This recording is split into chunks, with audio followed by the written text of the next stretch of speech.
Hello. It is Monday. Will you look at that? I finally made it to a live stream. Hi guys. I hope you guys are doing well.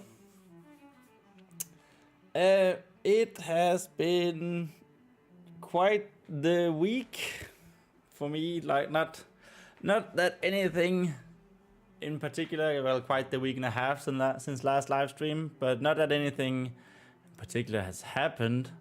It's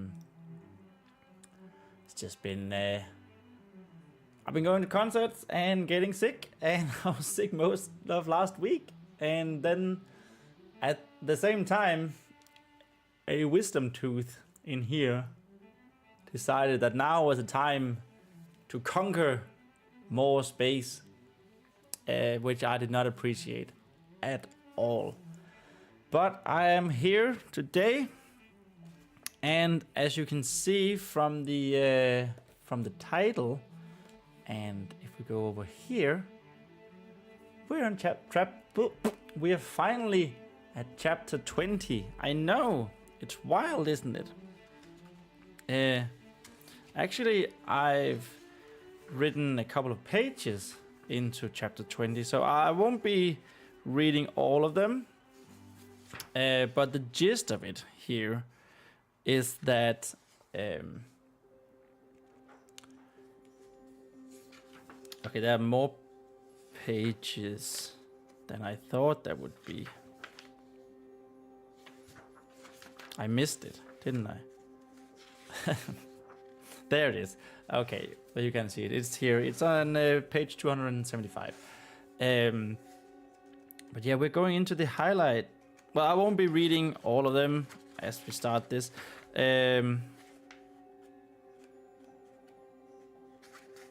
have to figure out what I want to say. I won't be reading. What did I want to say?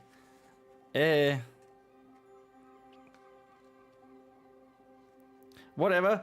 It is the climax chapter, as you can tell from the title. I don't know where my mind went. It just went straight out the door there.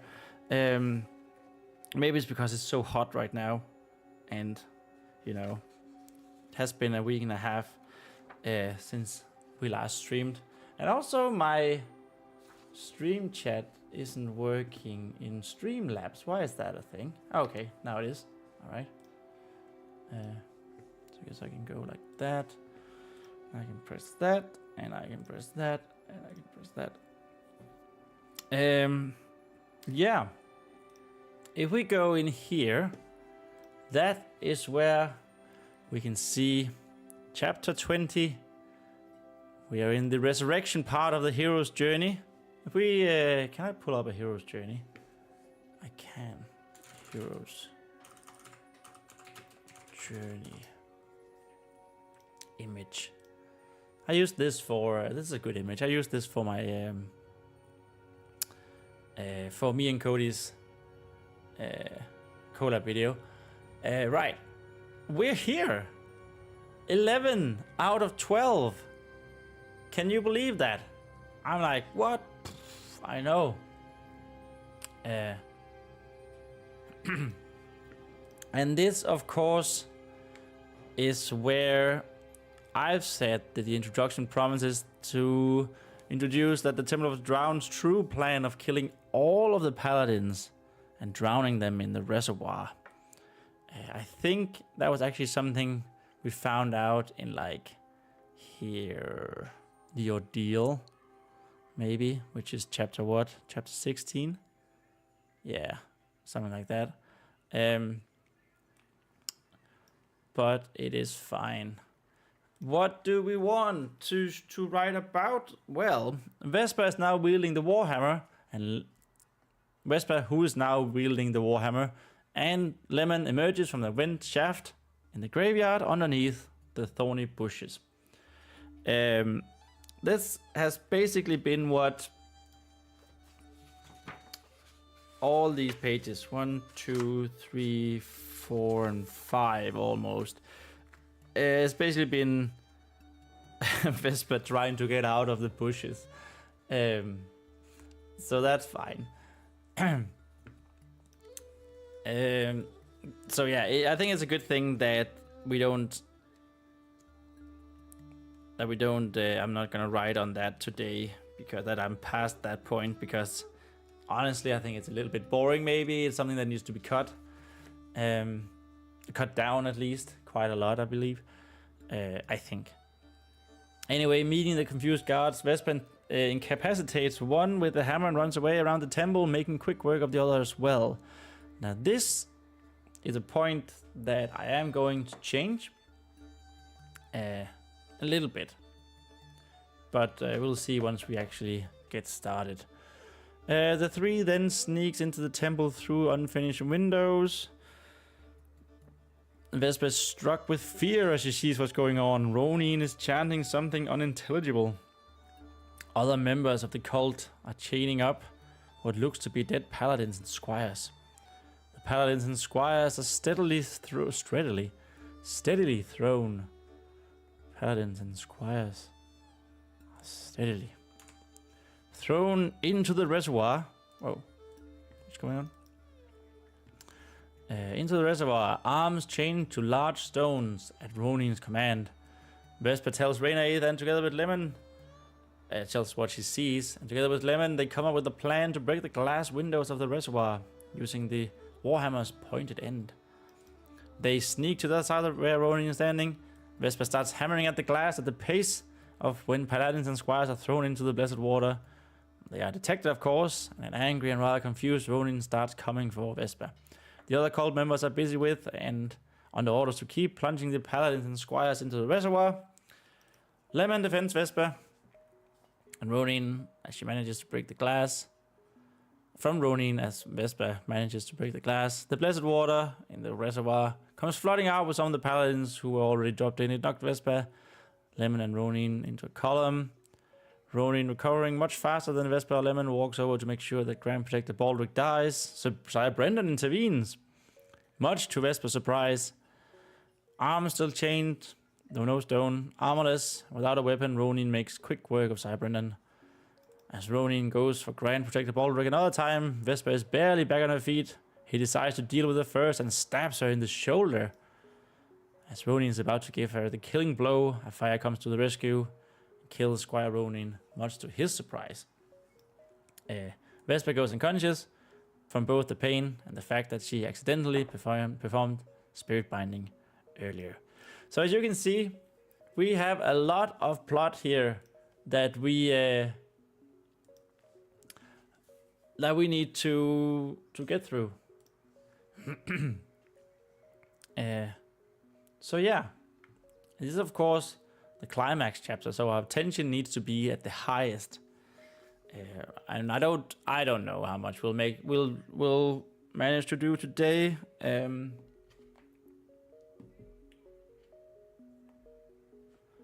Sorry, there's just some notification on my phone. We'll see. I think the live stream today is gonna be like 2.5 hours or something. I'm still quite tired, just in general right now at the moment.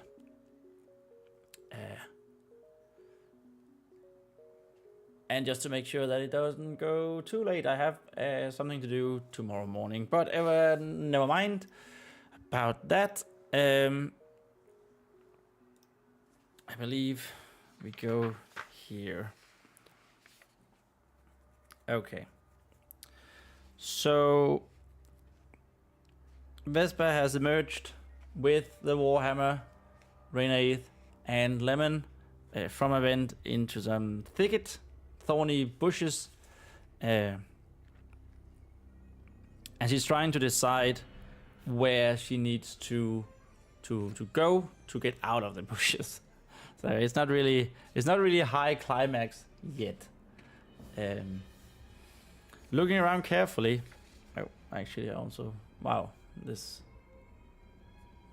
was way.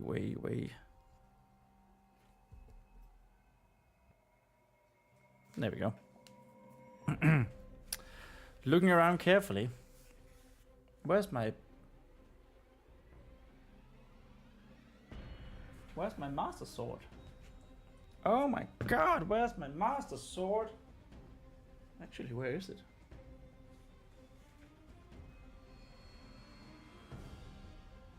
Oh, I know where it is.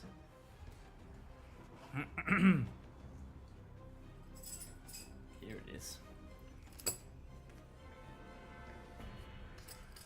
Master sort of reading, of course.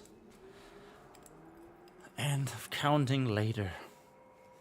Looking around carefully still, Vespa tried to find any more indication as to where they were, in particular which way was out and which led to the temple wall that these bushes grew against. She had no intention of battling her way through these thorns more than she already had to by going the wrong way. It was weird to think that she was standing in the graveyard. She half expected a chill to start running down her spine, like it always did, but it never came. I think it's this way, Vespa tentatively said, having deemed one side darker than the other. And then I write shadier and don't they want to stay by the wall? I think maybe they do. Good thing that it wasn't nighttime. Then she wouldn't have been able to tell. Or even see at all for that matter.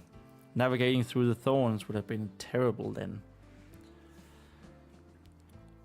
I guess these are the reasons why you were covered in cuts and scratches when I found you, huh, Lemon? Lemon's tweets agreed with Vespa that it all made sense, even if she herself didn't remember much between fighting the storm and feeling Vespa's warm hands picking her up from the cold catacomb floor. Then she made sure to climb over to Vespa's cheek and leaning in against it.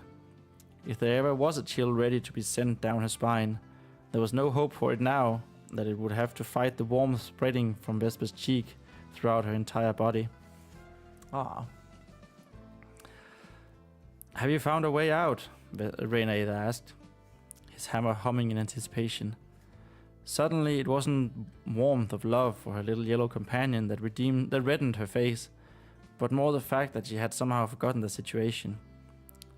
I have, but it's just that the bushes are all so tight grown and thorns.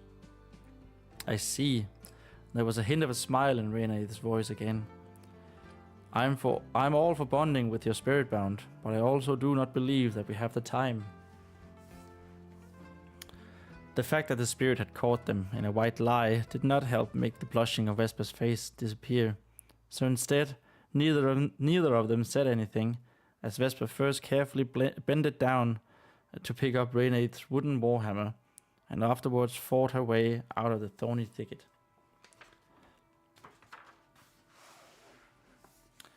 It took a while, longer than she had hoped, and with more cuts and scratches, but Vespa finally managed to escape the thorns through groans and rather loud exclamations of irritation. It helped to have a warhammer and an armored hand at her convenience. I feel like convenience is misspelled there. Convenience? It is. It's with an E.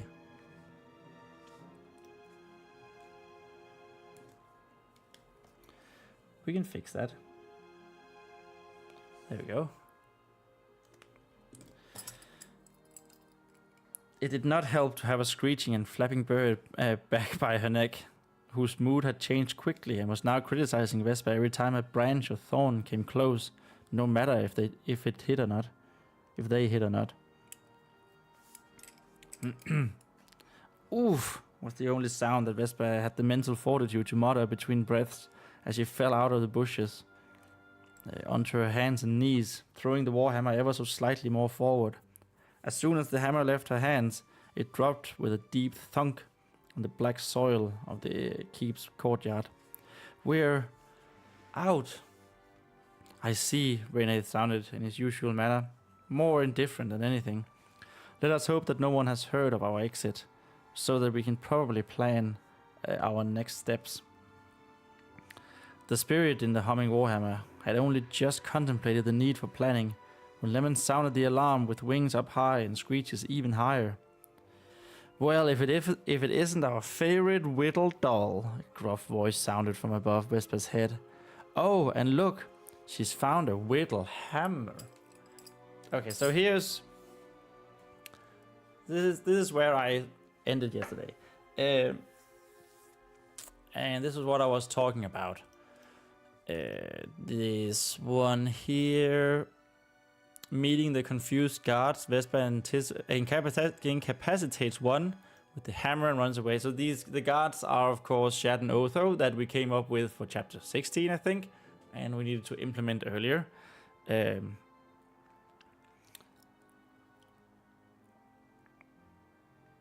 yeah, the original plan was to have Vespa go up to them.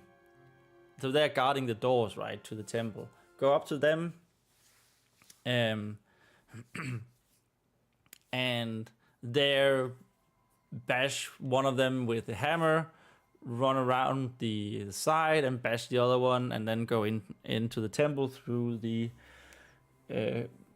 windows that are still unfinished, as we can see here. But so as I wrote this yesterday, I found that it made much more sense to have Vespa, you know, not think about that she needs to be quiet when she is emerging from the bushes. At least that's what I think. I guess that Rhenàidd could tell her to be quiet, and then she doesn't do it. That might actually be a good point.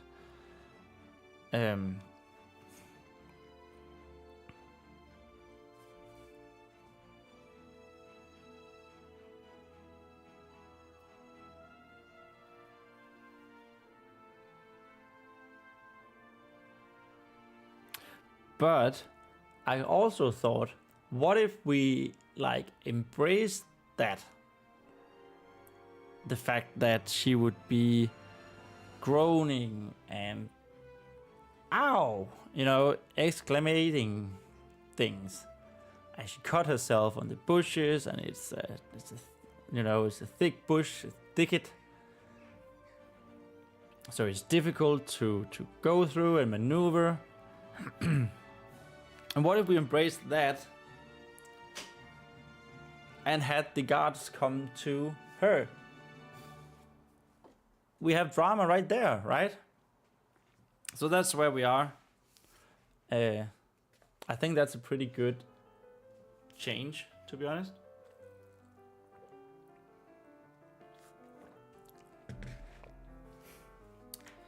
And yeah, then I quite like this. So this is Shad. He has a gruff voice. That was what we wrote in the other chapter. I quite like to have him not only call her doll, but like taunting her, and that's something that I've written in my revision. That I want to have him do, right? And she found a whittle hammer. Of course, the hammer isn't actually that little, but it's also not a... I mean, it's for a fae folk, so it's not a maul, but it's still a two-handed weapon for a fae folk, right? I need to make sure how big it actually is at some point. How big?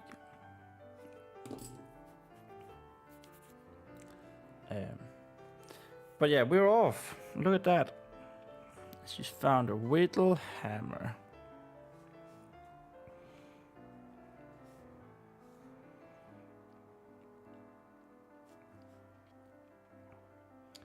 Okay, now I need to come up with a way to, well, you know, Vespa needs to whack one of them and maybe the other as well, running away. I think I want her to whack one into the thorns, into the bushes. But yeah, there needs to be some sort of exchange here, dialogue exchange, where she taunts, she's being taunted, and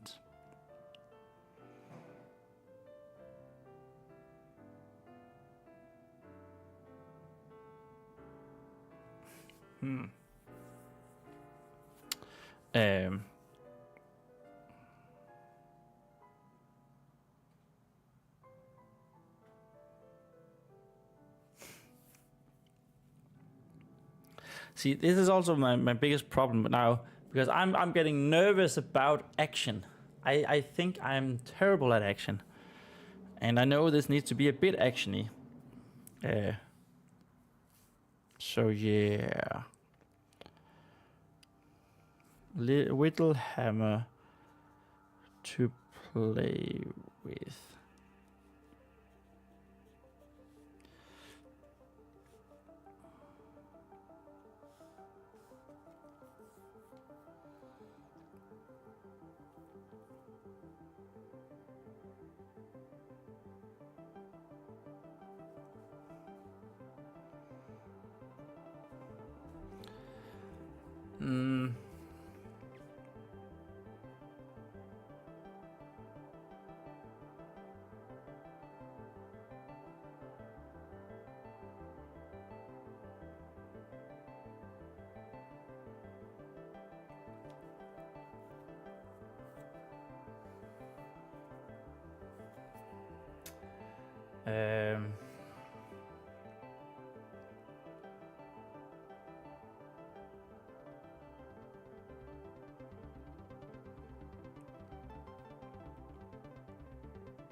Okay, so my brain is just not working right now. I want Otho to say something here. I don't think I ever gave Otho a unique voice.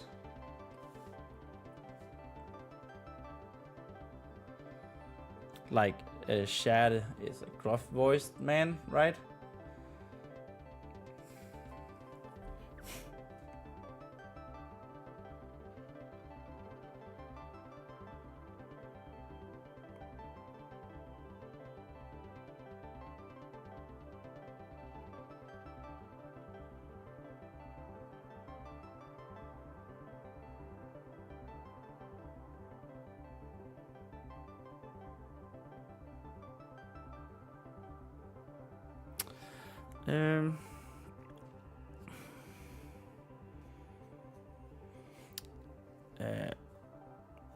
It sure. Okay, I need to find out when did we get Shad and Otho? When did we get Shad and Otho? Introduction.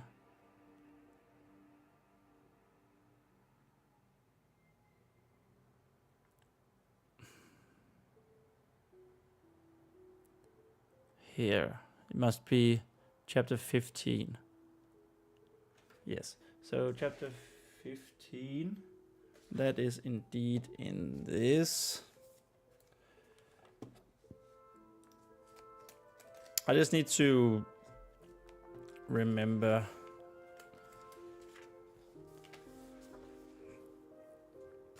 We had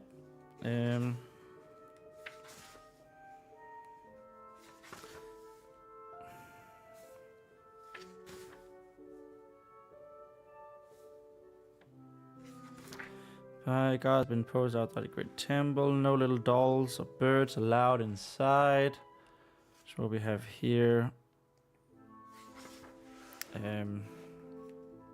What do you mean? Just let me in, Shad. Another pike. We said Pudgy. Otho chimed in. No dolls or birds allowed in today. He was laughing. He wasn't laughing. He wasn't laughing anymore.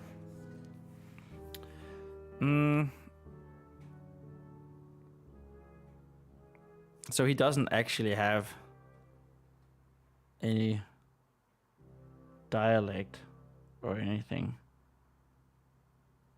Okay. Okay, I feel like he should have.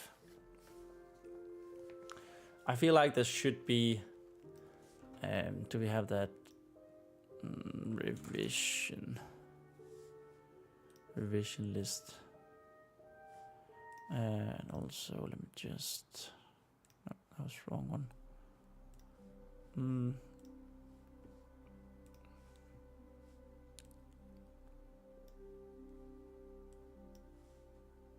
Okay.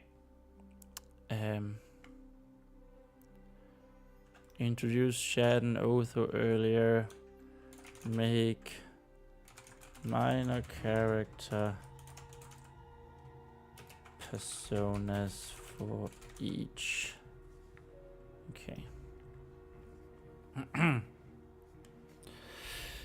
But let's just continue. Maybe it should do be like that.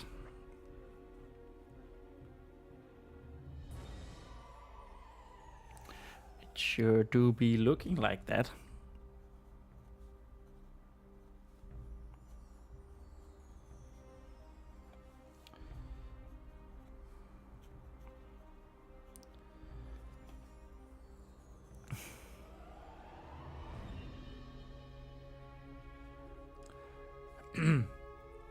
Hey Miri! Hello, hello, how are you doing?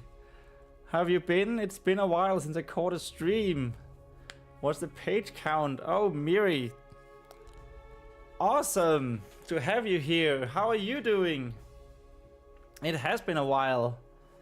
The page count is 279.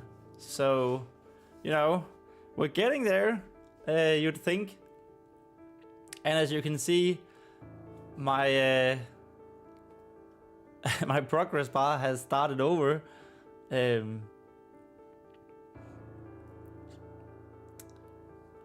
good.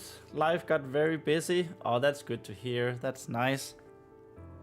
It's so good that you managed to finally catch a stream again. Great to have you here.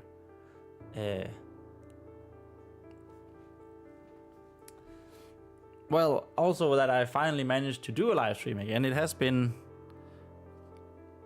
like 1-2 weeks because of stuff in his sickness and stuff. Oh, I'll always come back. Oh, that is wonderful to hear.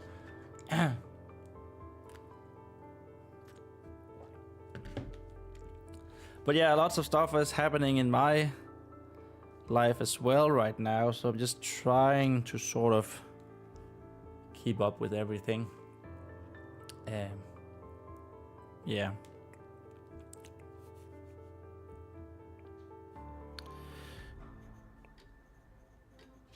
Vespa's heart sank.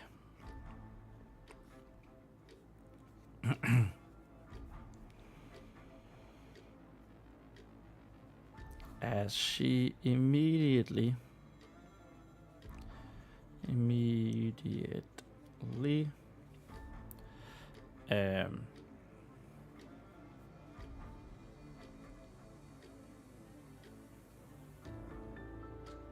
what did she immediately do?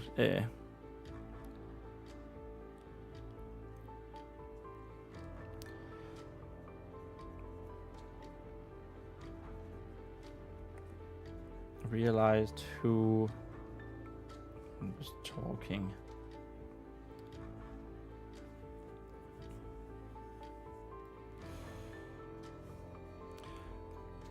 Not that it was difficult.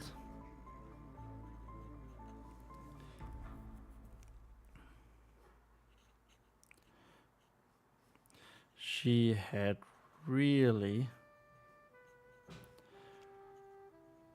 just hoped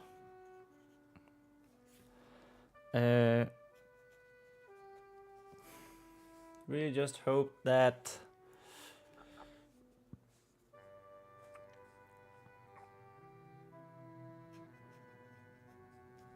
they wouldn't have to deal, wouldn't have had to deal with chat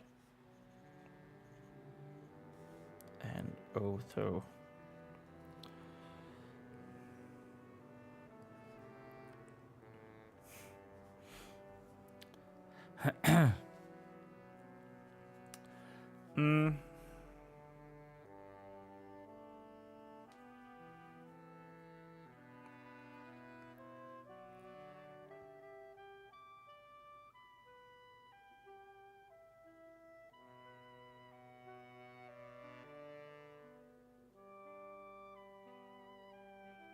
Ooh, you know what? We could have a little, not reassurance, but like one of them goes over to pick up the hammer. He can't because he's not a Fey folk. He's not true Fey folk. Is really confused. Vespa pushes him with all her might, picks up the hammer, smashes one of them into the bushes. I kind of like that actually.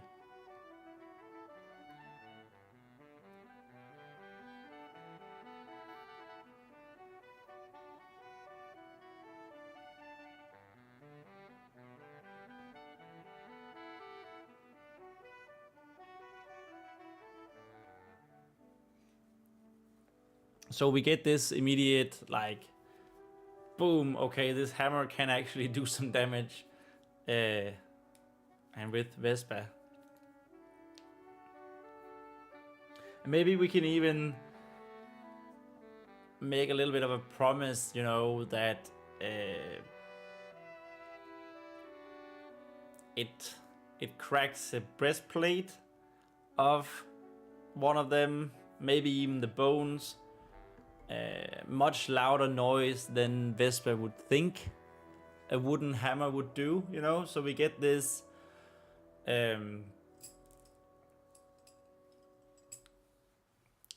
sort of indication that the hammer is actually quite powerful. Like, it's not an ordinary hammer, right? It's not. We already know that because of Rhenàidd, of course.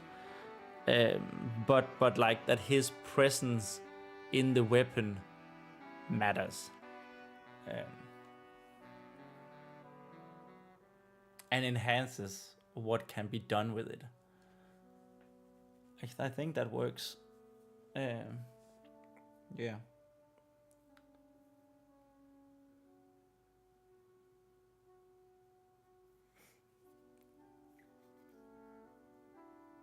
Yeah, I think that works.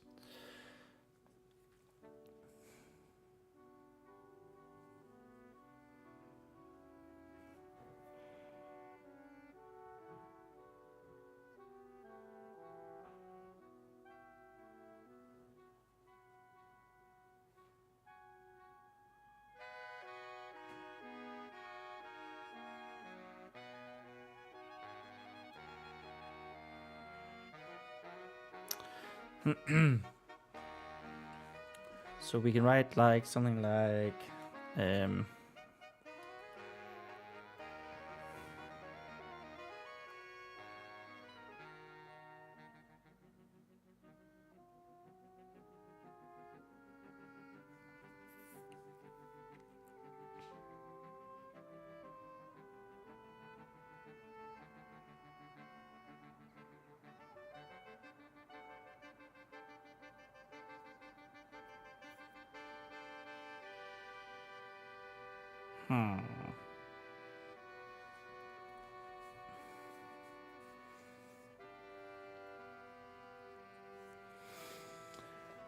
should it be looking like that?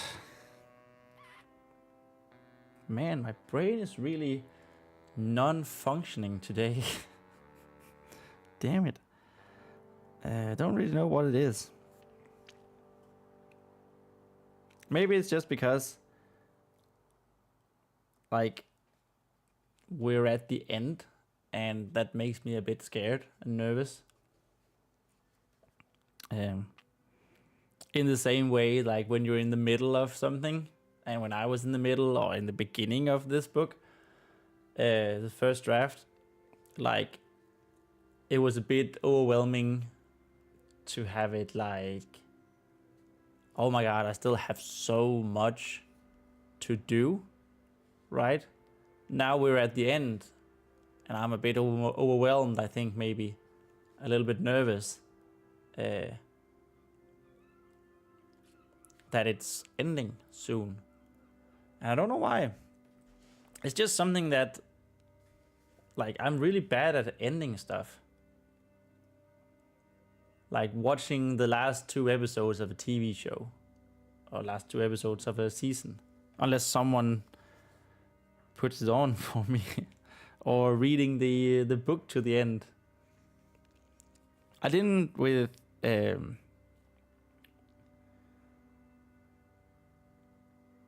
Mistborn, but I did force myself to read every day, and after a week or so, it was just like, okay, I have to read every day. And then I sort of went away from that again. I don't know what I'm doing. I don't know what I'm doing. Also, I guess that's a bit of a paradox about being, you know, a little bit insecure about your writing.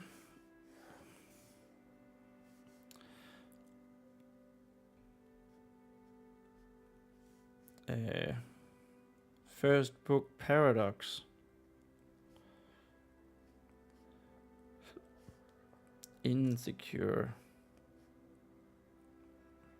I don't know if I'm ever going to get to actually making those clips. We'll see. At least I have it written down just in case. Okay, so now that we know where we want to go,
as she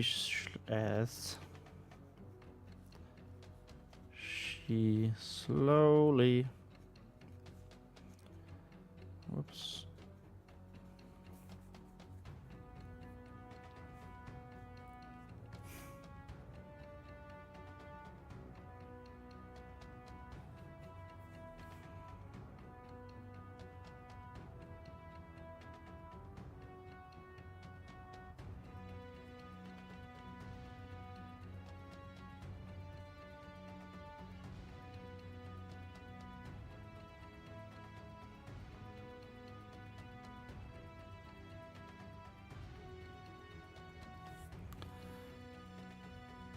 looked up. Vespa was indeed greeted by 2 of her least favorite people.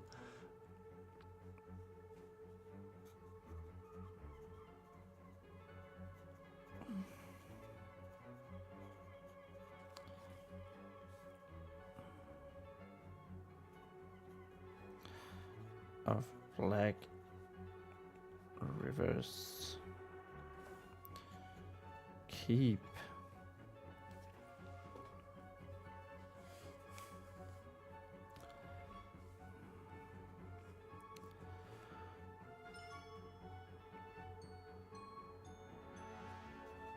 both squatting and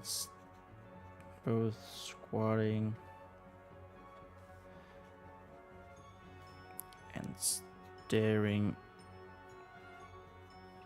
at her.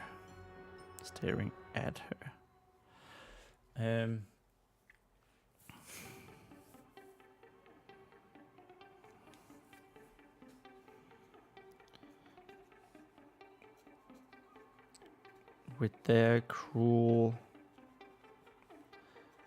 smiles.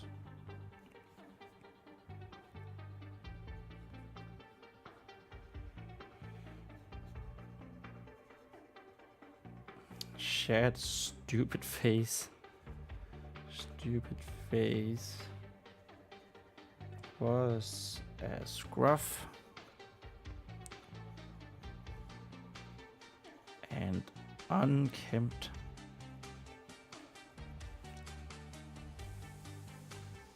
as his voice.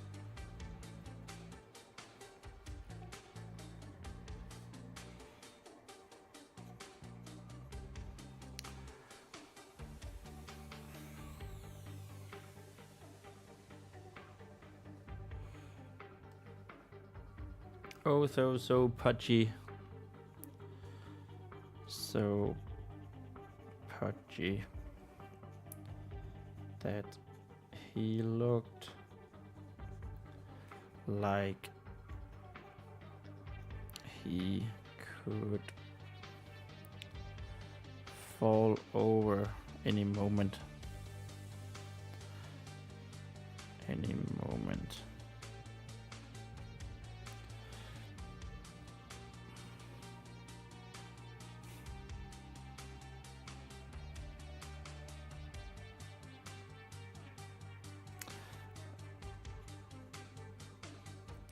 They're missing.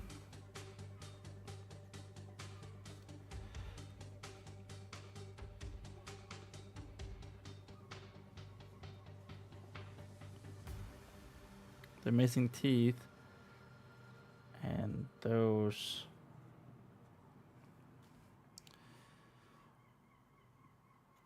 rotten amongst the remaining few.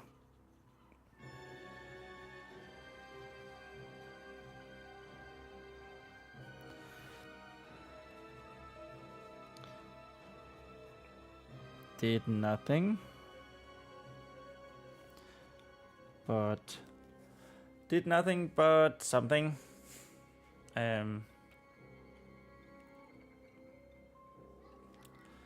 Did nothing but cement. No, we don't know. We don't have cement in this world.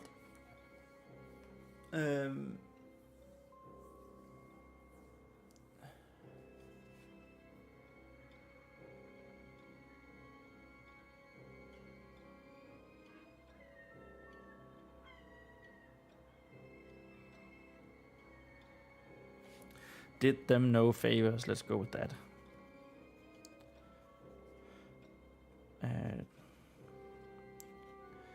Did them both no favors.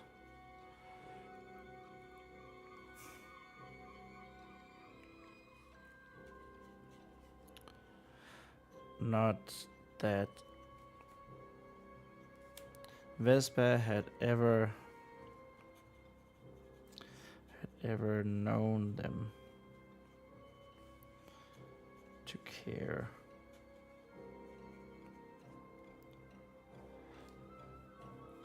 Hey, Silor is here. What's up, dude? Good evening. Happy Monday to you. How are we doing?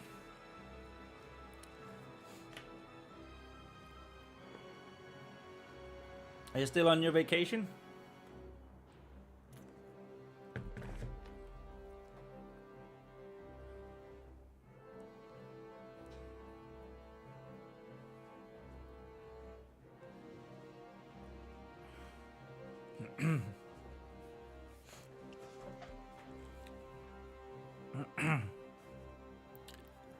Yeah.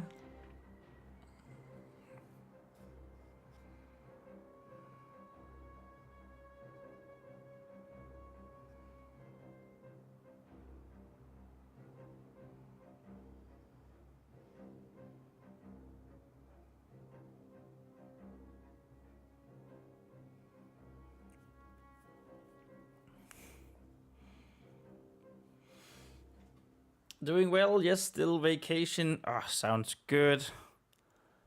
I hope the weather is as wonderful in Sweden as it is here in Denmark. For vacation at least.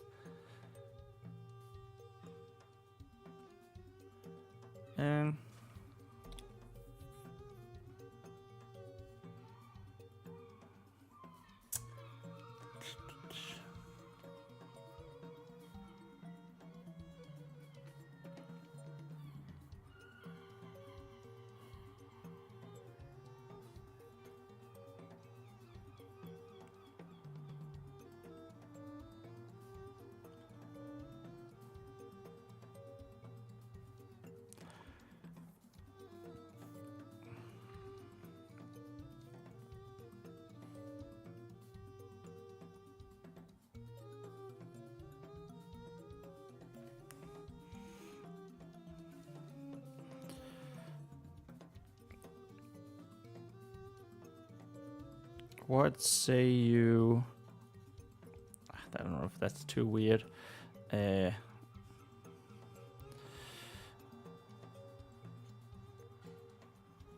we should do with a whittle doll.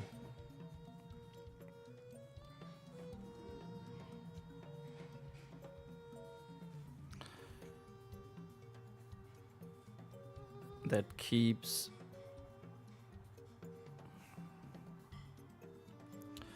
annoying us.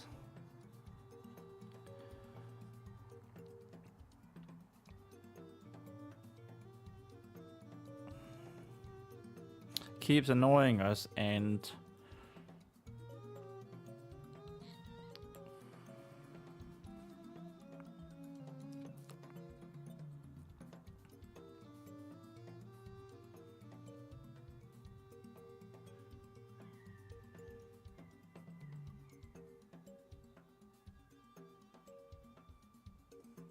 this just keeps annoying us.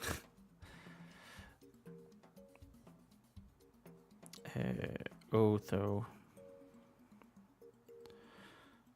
my good man,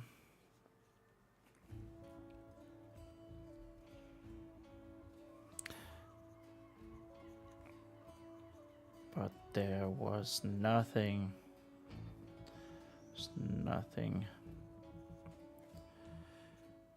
good about Otho, nor Shad for that matter.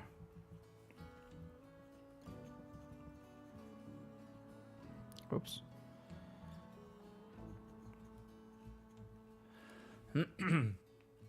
Isidon says it's been a nice weekend, not too hot. It will be a heat wave this week, so we'll see how that goes. Yep, that is the weather forecast here in Denmark as well. Yay! How about that? 2 heat waves in 1 month. Let's go. Damn it.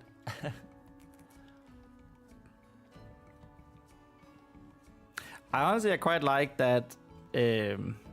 This is Shad talking, of course. And then I quite like this little inserted line here, but there was nothing good about them. Oh, you missed the first one. At least most of Sweden did. Well, lucky dogs. Yeah, it was terribly hot actually. I guess that's why they call it a heat wave.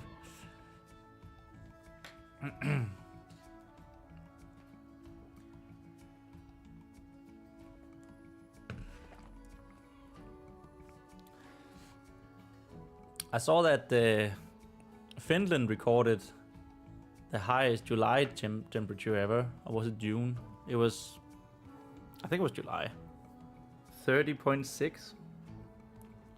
It might have been June that they recorded 30.6. But still, when you're as much up north as Finland, that's it's quite wild.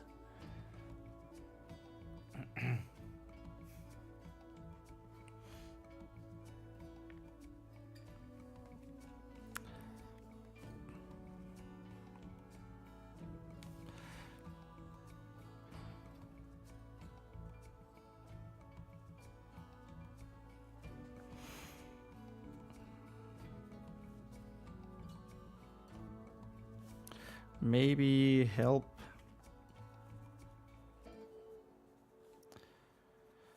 me up and let me pass.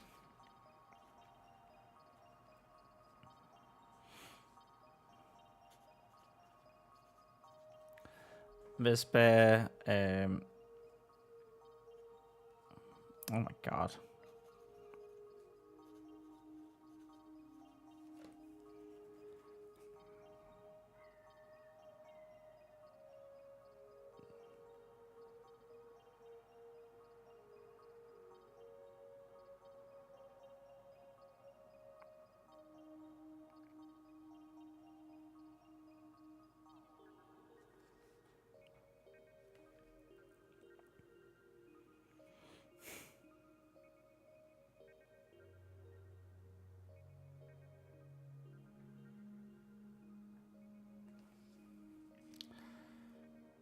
Vespa mockingly said,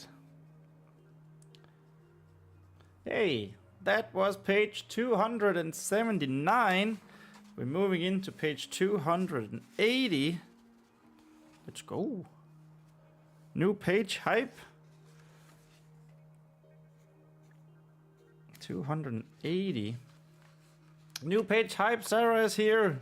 Good to have you, Sarah, on the stream.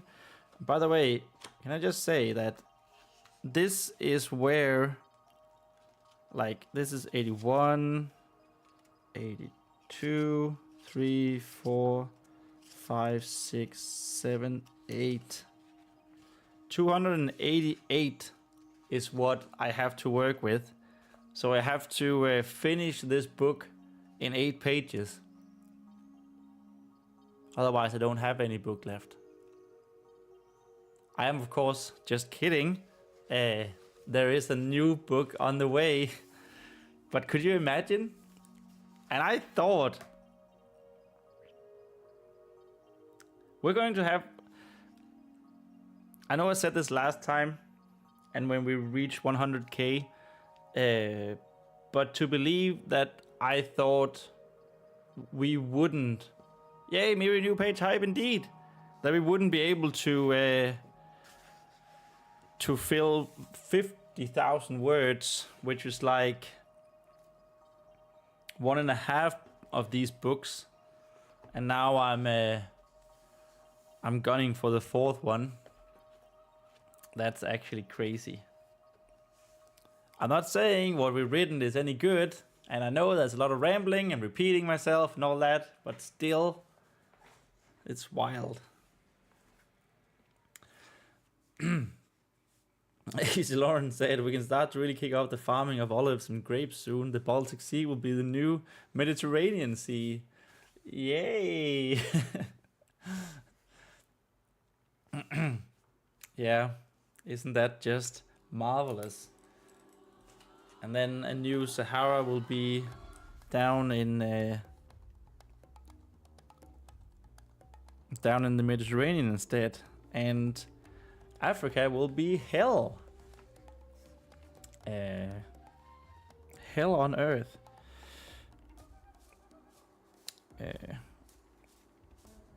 Page count left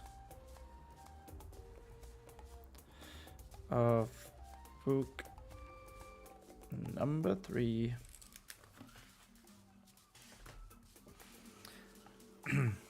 But yeah, it should be... I don't think that we're going to get We're going to write 8 more pages today, and I got a confirmation that the notebooks that I've ordered, because I also ordered a preparation, one in preparation for the next book, whenever in 10 years, whenever I'll be finished with this one and start the next one. So I have 4 of those same kinds of notebooks ready. Miri says, I remember you finishing the first one.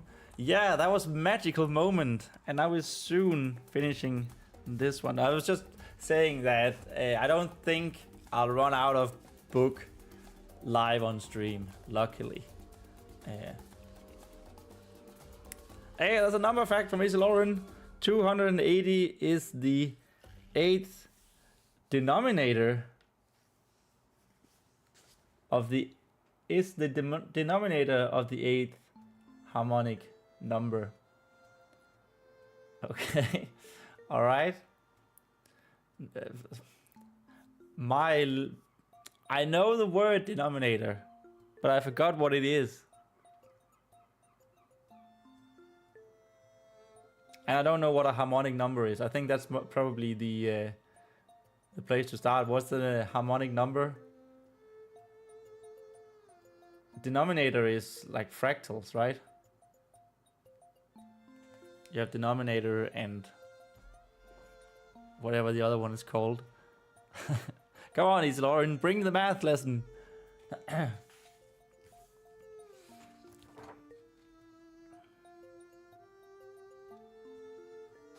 Mockingly commented.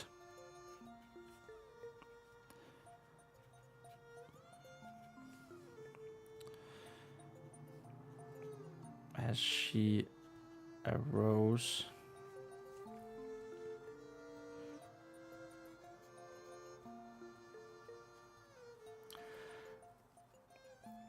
Lemon climbing. Scooting? No, let's go with climbing. The bottom part of the division is the denominator. Right. Yes, thank you.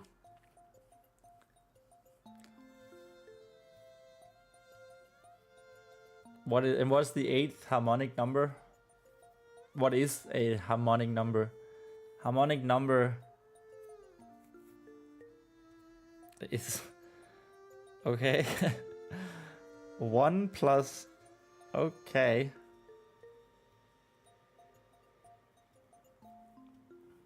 Wow, that did not help me at all.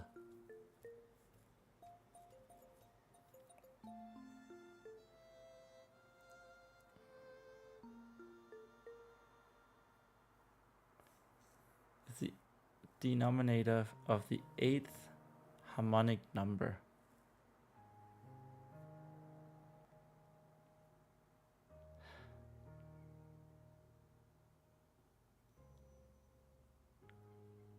Okay.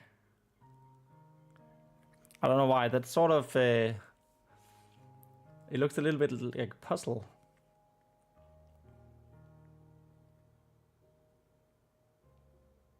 Ah, okay.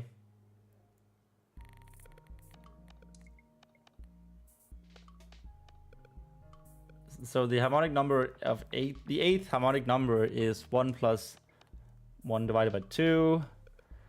1 divided by 3 plus 1 divided by 4, 5, 6, and 8. Which is also written as 761 divided by 280. Beautiful. Beautiful. Thank you for the math lesson. And your number fact.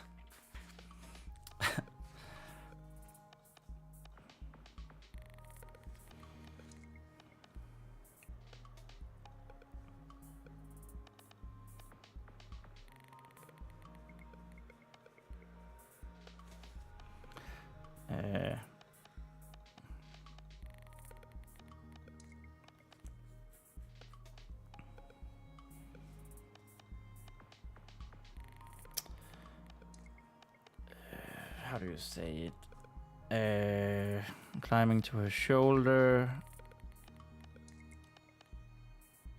Imitating.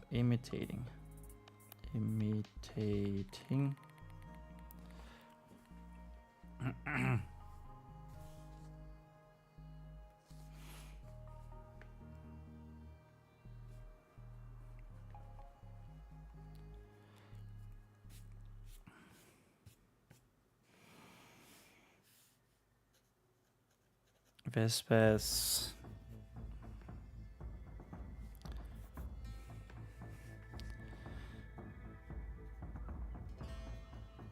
Irritated demeanor.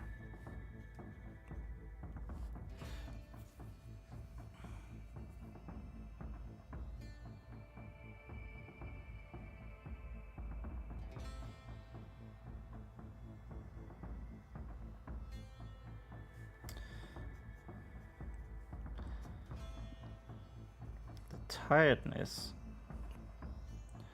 was suddenly gone.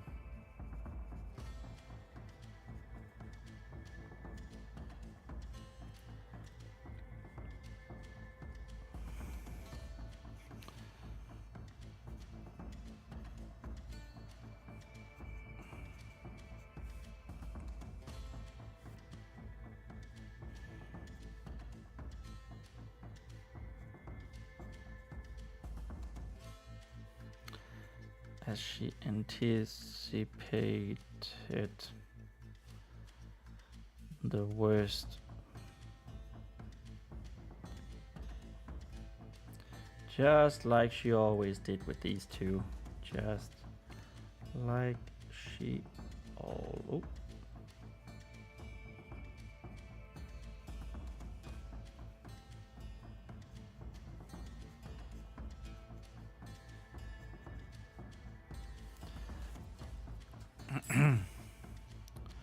She always did. Did she?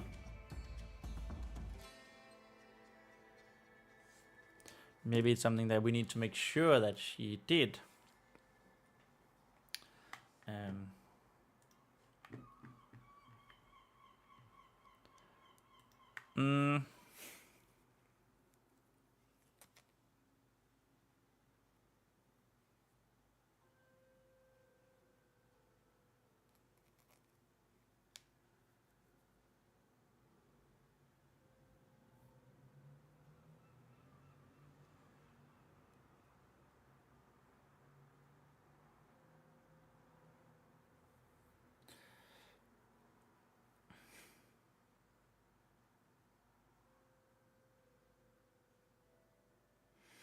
Just like she always did with these two.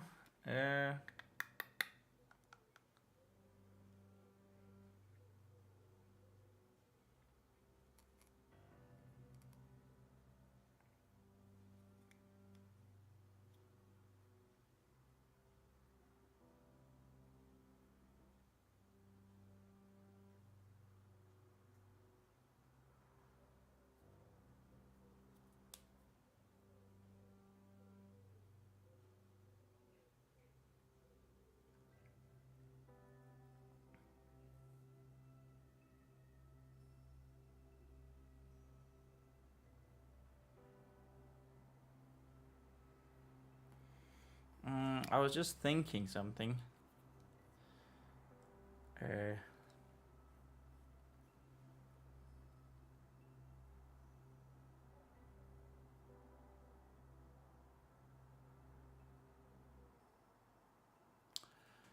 was thinking.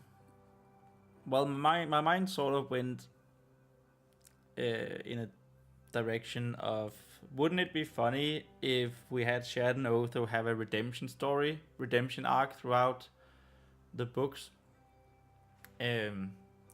Sort of a little bit like, what are they called in Pirates of the Caribbean? The one with the one who says puppet, and the one with the wooden eye. Pirates of the Caribbean. Wooden eye. Ragetti and Pintel.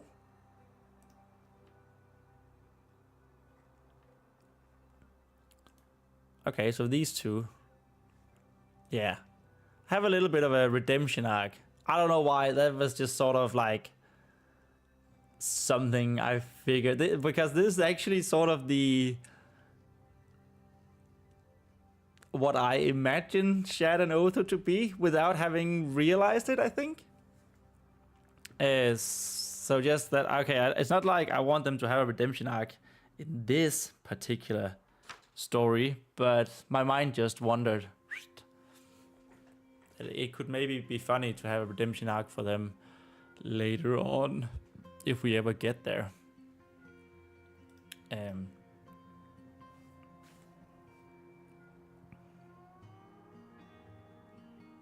But yeah, we could have here, what I wanted to say initially was that we could have, and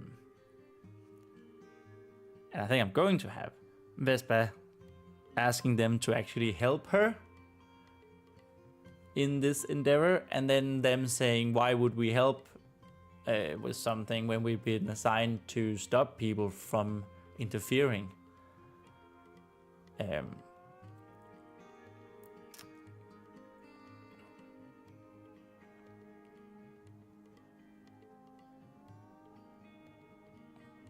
I think that can be like the way we segue.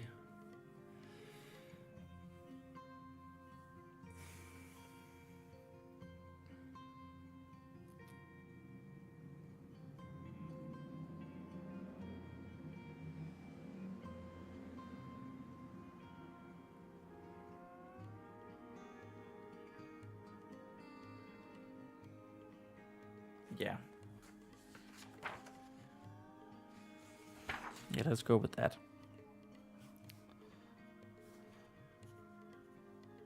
Or maybe help.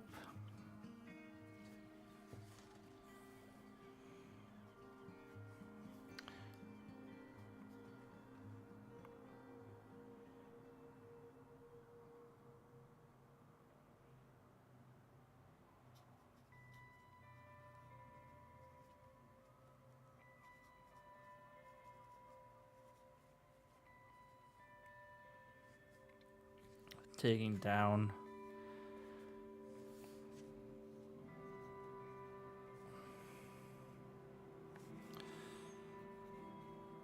Squire Ronin.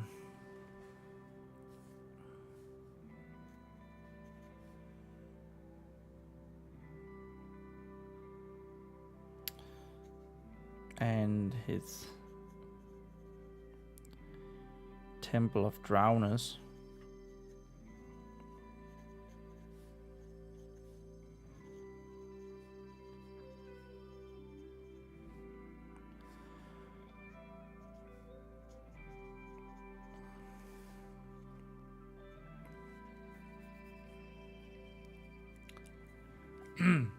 Hey, Triceratops Rider. Hey, welcome to the stream. What's this about? Well, I'm writing a fantasy story, young adult, tween fantasy story about a little girl who needs to save a knightly order of paladins from a cult. I wanted to sacrifice them. It's a little bit of a Boy Who Cried Wolf story mixed with a Arthurian legend. I think that's sort of where we are. But yeah, welcome. Awesome to have you here. Easy Lawrence says Barbossa's crew as a whole have a redemption arc. It has been a while since I saw the movies. I don't remember how Barbossa comes back from the dead. He just appears as far as I remember. Yeah, it's something like that.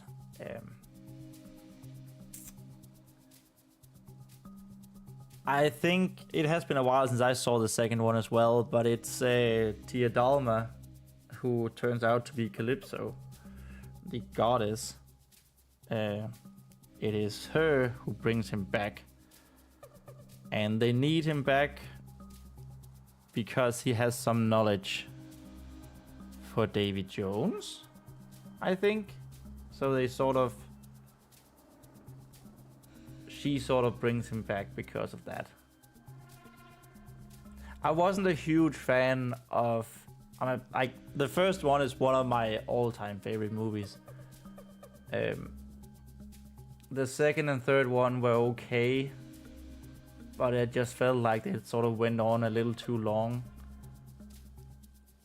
Yeah, he needs to be back because he was a good character. Yeah, it does. It did. He was an amazing pirate.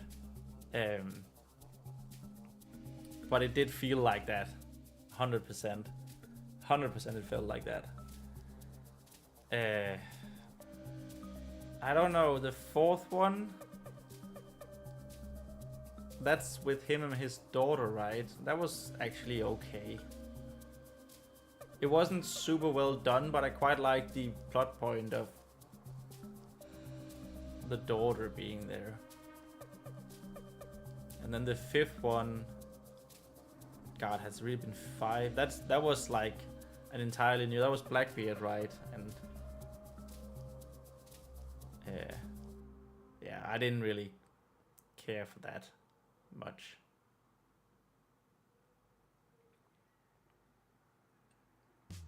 I feel like 2 and 3 were more about the epicness than it was about having a good story.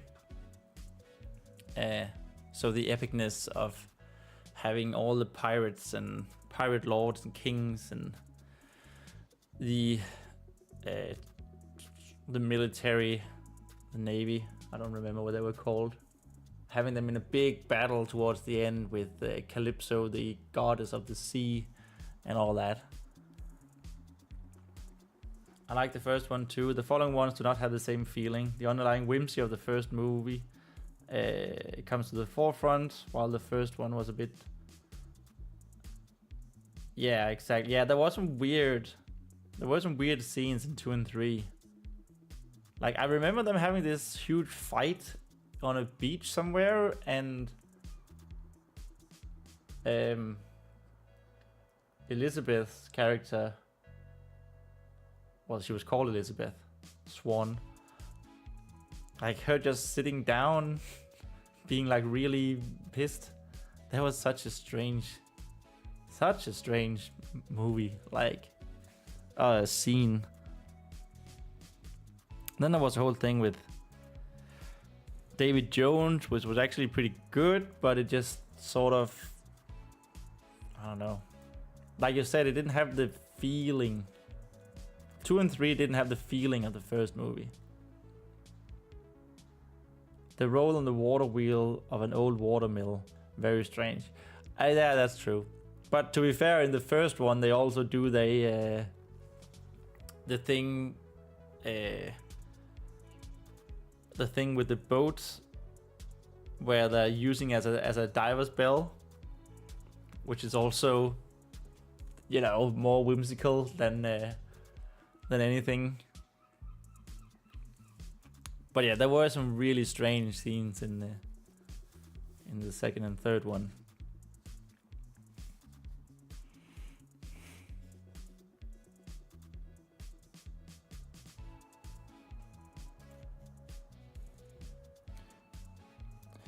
Her gesture. Oh.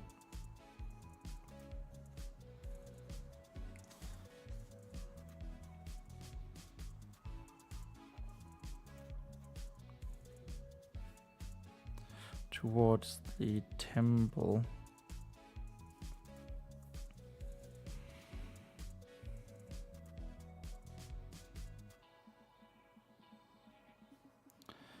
Her gesture was, what would you say, like,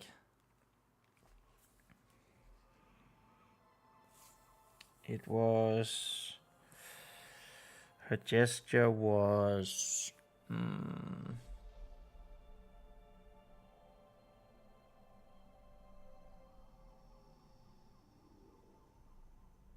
firm. It's probably where we'll go.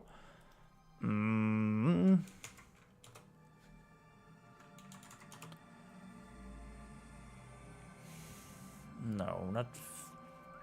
Hard, steady, solid, steadfast. Yeah, with conviction, that's a good one.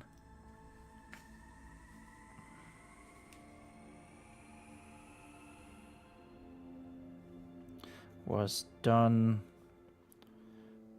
with conviction, though she had no hope. I feel like that anything would come of it. I feel like we're sort of already repeating ourselves a little bit here.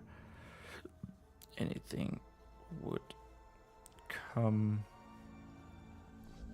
of it. She anticipated the worst, just like she always did.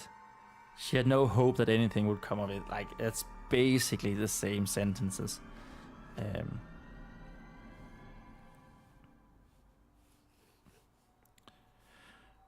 Repeat of earlier paragraph of earlier.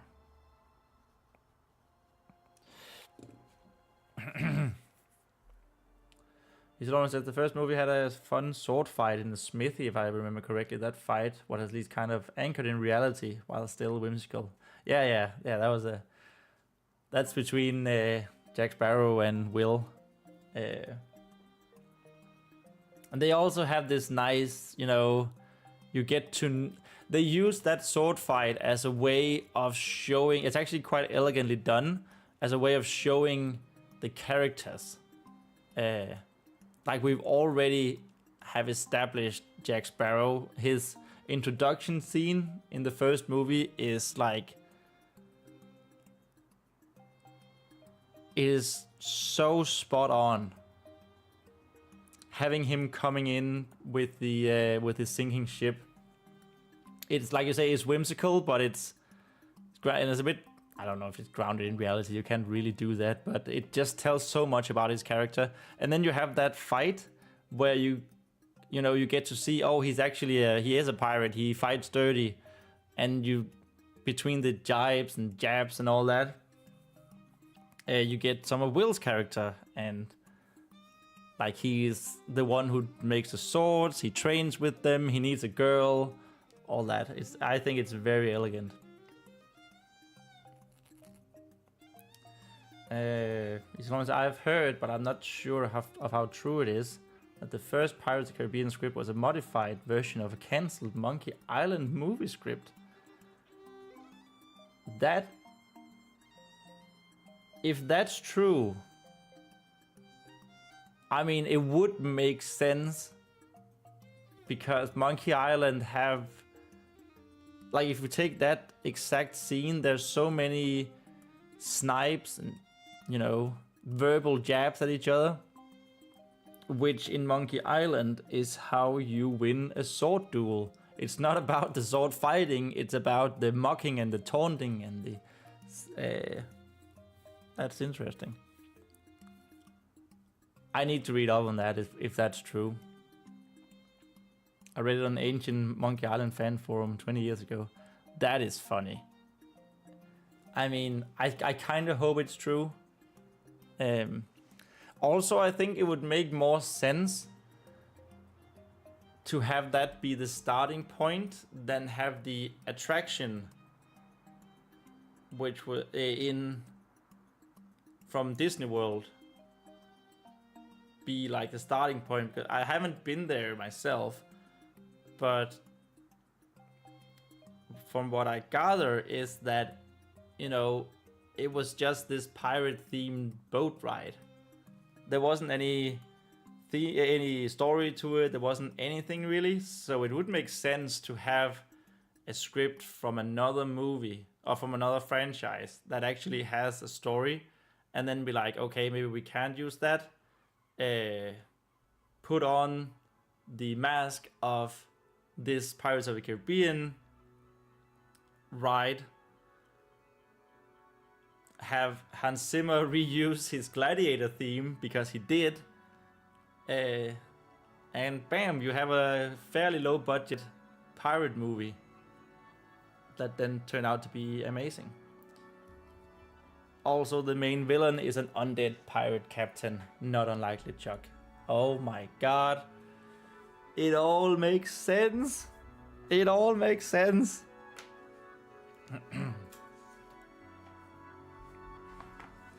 I don't even care if it's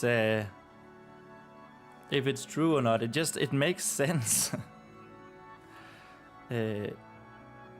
Pirates of the Caribbean.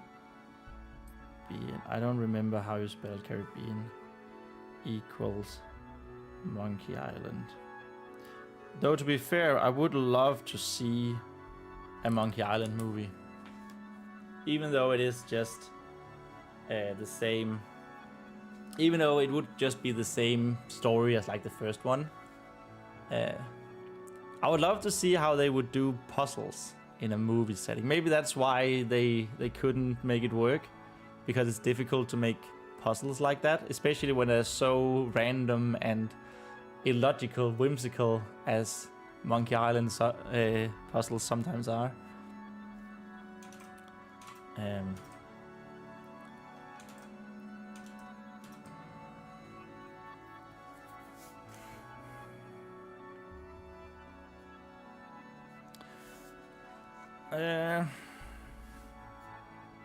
No hope that anything could come of it.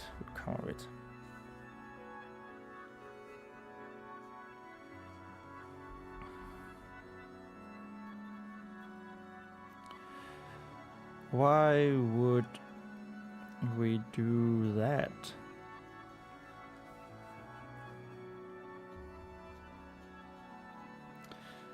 Otho asked.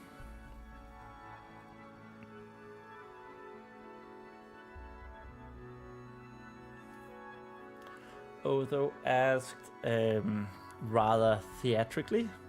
Can you say that? Dramatically?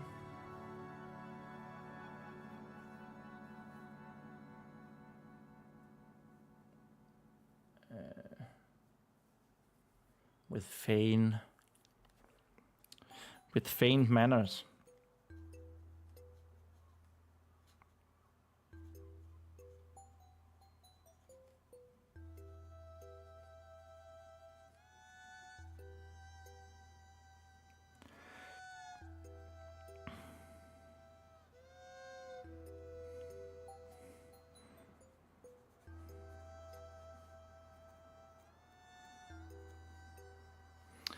When we're the ones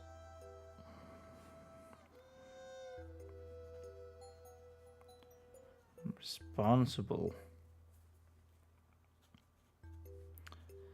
for not letting that's an I, letting any outsiders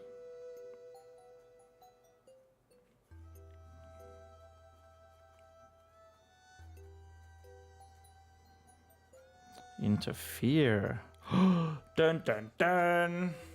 Just in case we didn't hate Shadow and Otho enough.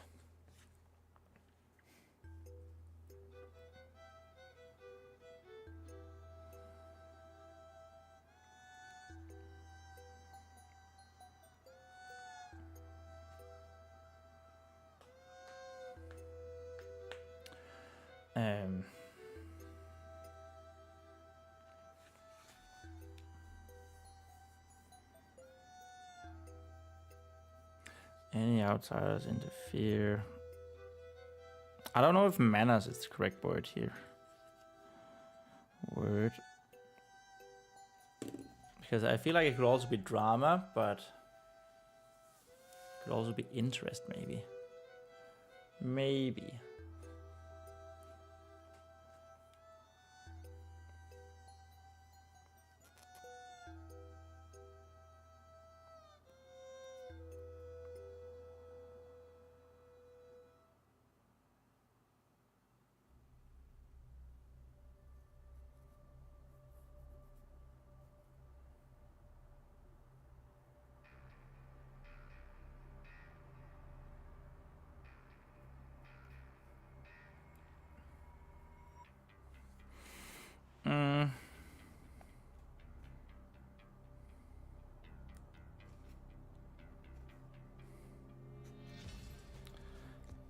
gonna add his cruel smile.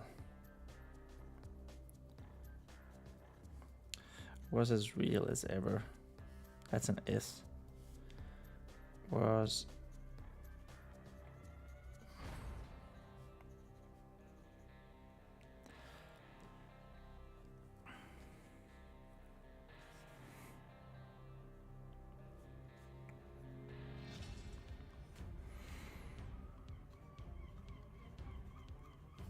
Vespa stood stunned.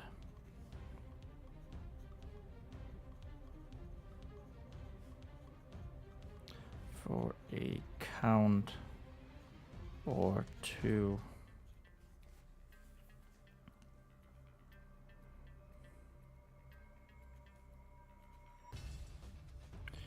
Even though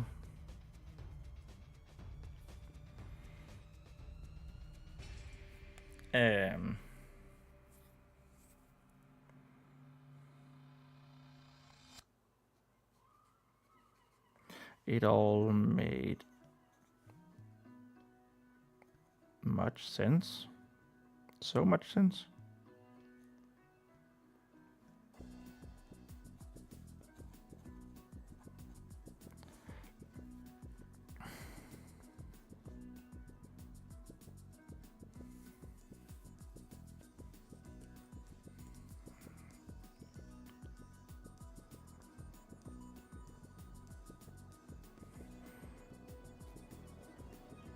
Lemon, on the other hand,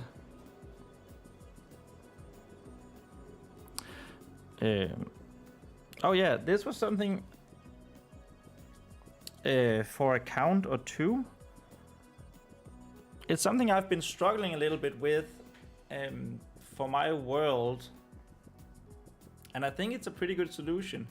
So, you know how we say seconds and minutes and hours? That's not something that, you know, that's something that originated like actually quite late, as far as I'm concerned. Timekeeping.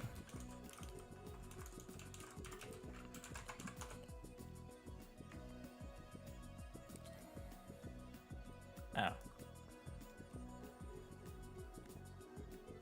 Of course, we had hourglasses before that, but like, we had sundials. Maybe I need to look a little bit more into it. But I'm pretty sure, like the words second and hours and minutes, like they're actually quite late, so they're not like what we would call medieval history.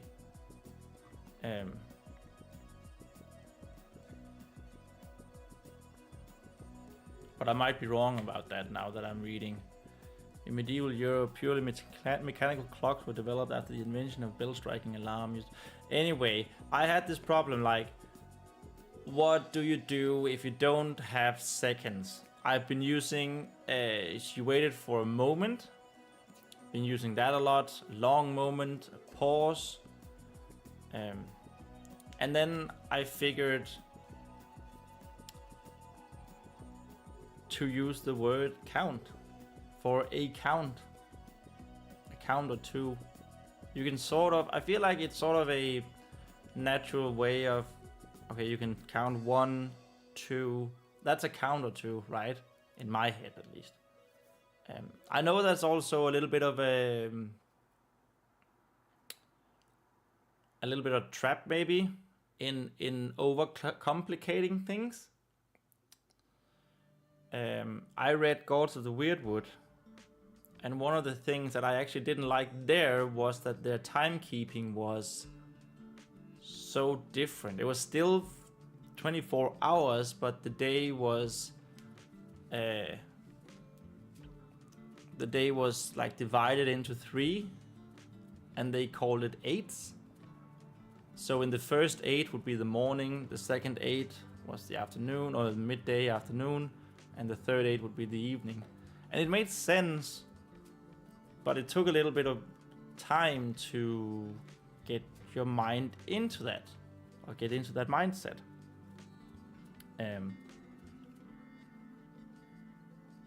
So yeah, I mean, you can still use midday or night and evening, because I feel like those time periods, like, they've always been there. And they make sense from a natural world, but seconds and minutes and hours is fairly arbitrary, I feel like.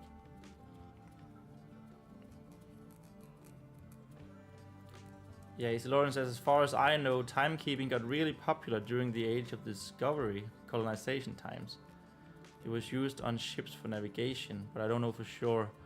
Yeah, exactly. So it was like fairly late. I guess colonization time was still medieval. Maybe. Maybe I'm just overcomplicating things, but I feel like seconds and minutes and hours. I think I read somewhere that it's Latin, right? To say that. And it's fairly arbitrary. So it's, I mean, in my mind at least, I needed a different way of saying for a moment, for a second. And I think a count is actually something I can get myself behind. Because it's natural to count like that. 1, 2, 3. You count in seconds, right? Unless asked otherwise. But I'm not totally sure on that. I do think that it's an elegant solution. A count.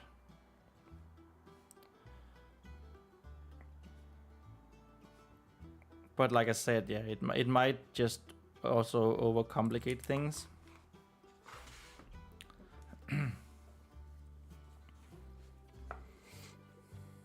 But I guess if you say Age of Discovery, colonization times, then we're like just before the Renaissance, right? Just before, a couple of 100 years before, so like 1600. When is the Age of Discovery?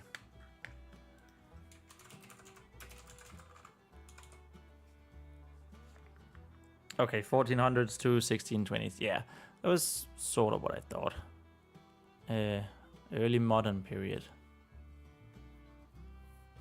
Well, the medieval period would be just before this, wouldn't it? Medieval times. Middle Ages.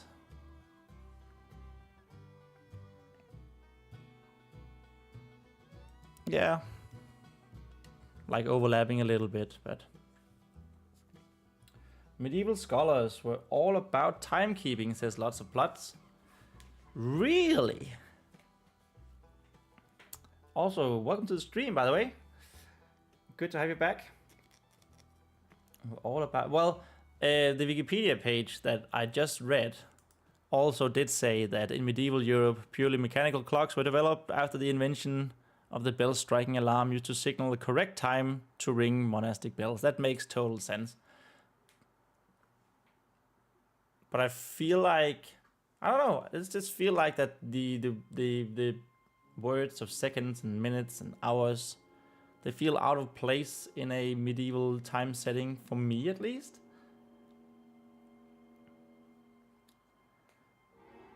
The good thing with 12 is that it is 2 times 2 times 3, which is divisible by 2, 3, 4, and 6. Yeah, that's true. I need to read up on it. I think that's the conclusion that we have here.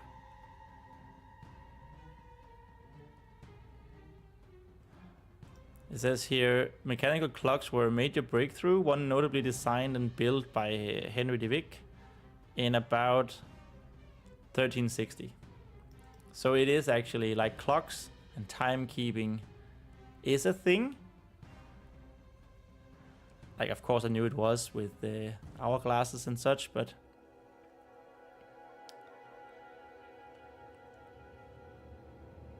That is interesting. So like it's more just like when did we start to say seconds and hours and minutes? If that was also, then I have no case here.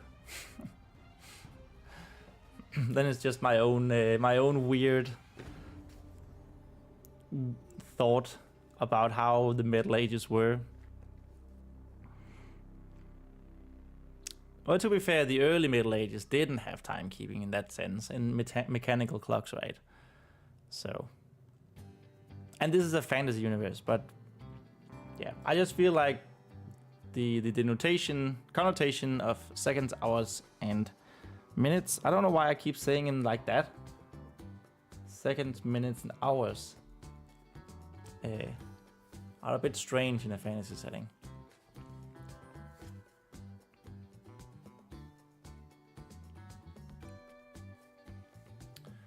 Lauren, the same reason with 360 degrees, 60 by 60 by the way, seconds and minutes. This number is divisible by a lot of different whole numbers, which is very practical. Interesting. That is very interesting. I never thought of that.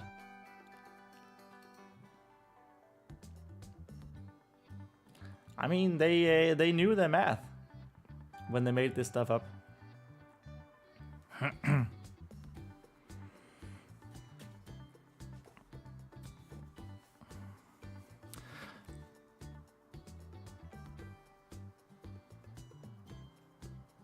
Lemon, on the other hand, gave the two gods a piece of her mind.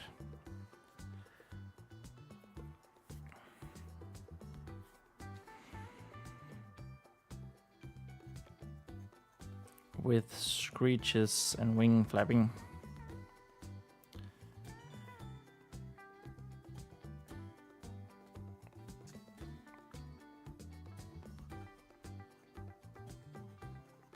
And flapping wings.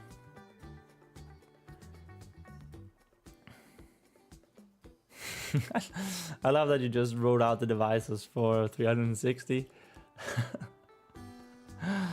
Nice.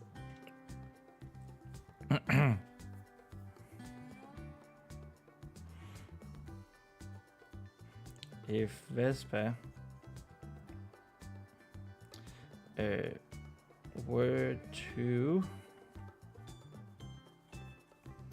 get caught using that kind of language,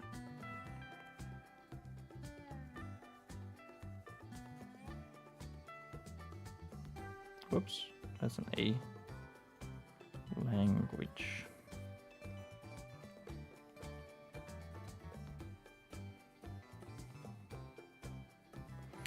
Oh my god, I messed it up.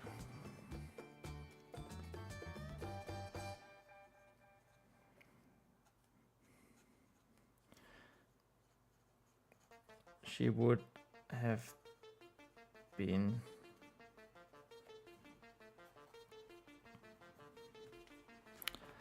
tied to chores in the scriptorium.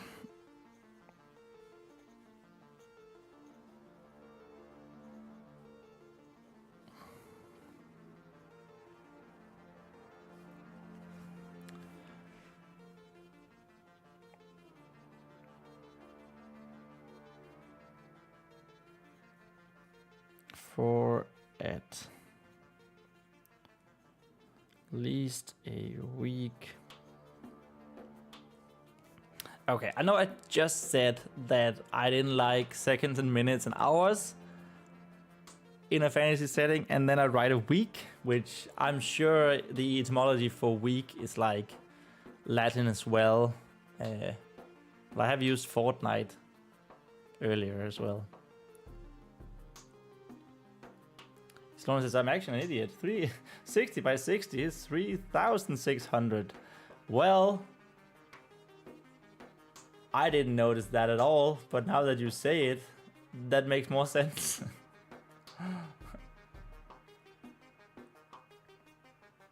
I mean, the numbers were there.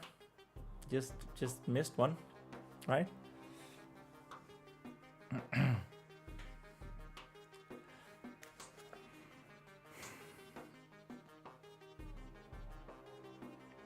Yeah, exactly. More devices.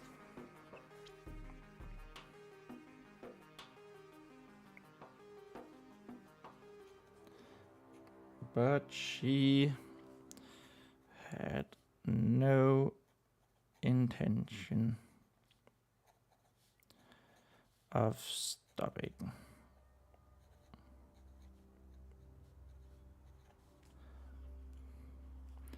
Her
um, my brain just went for a wander there in no particular direction or anything related to what I'm doing right now.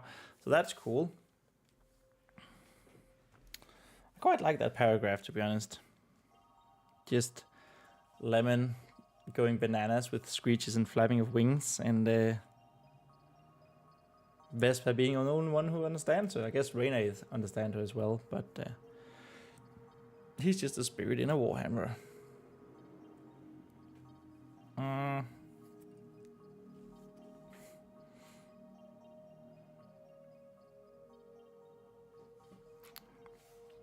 Okay, so we've soon written a page.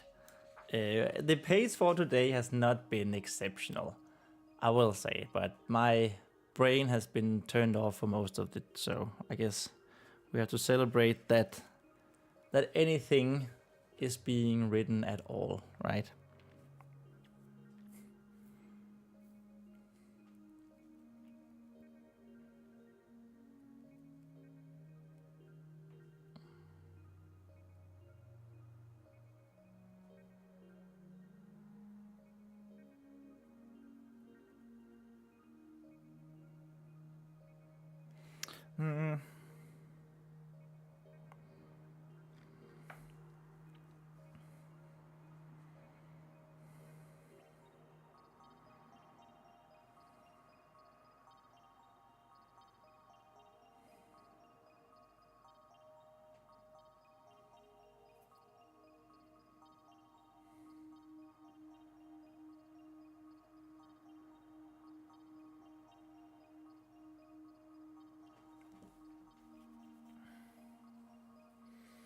You're rebooting after the flu? Oh yeah, that must be it. Yeah, that must be it. Let's go with that. Even though my flu ended Thursday last week. But yeah, let's go with that.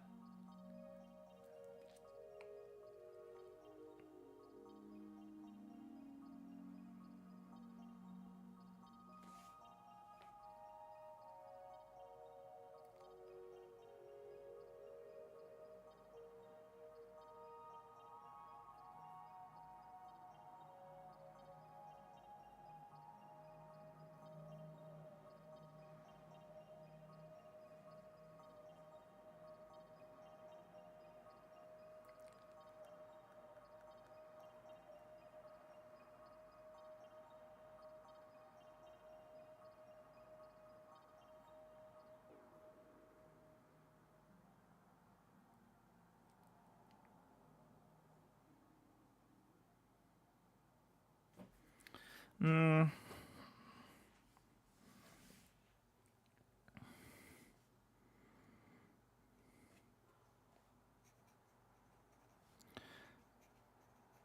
what were our orders?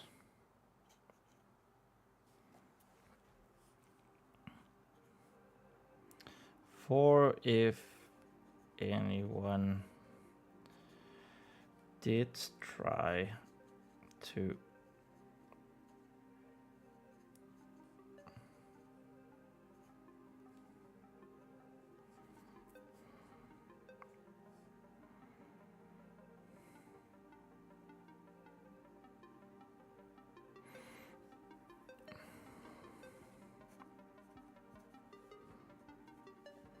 chat's question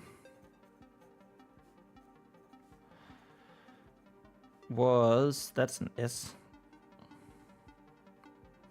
It says wars now. That was not what it was supposed to. Was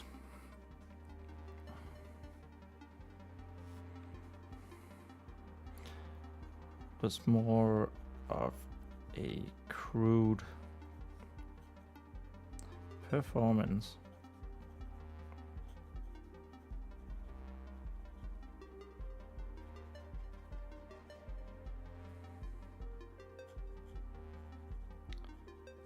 Than anything genuine.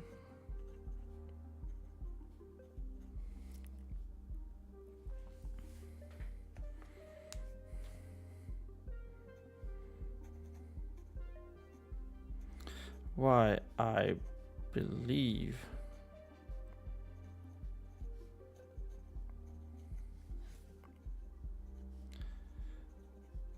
that we were to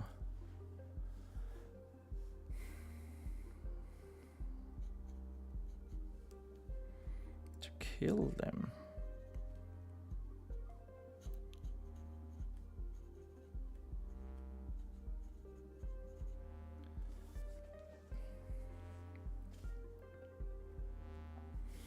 Answered with almost glee.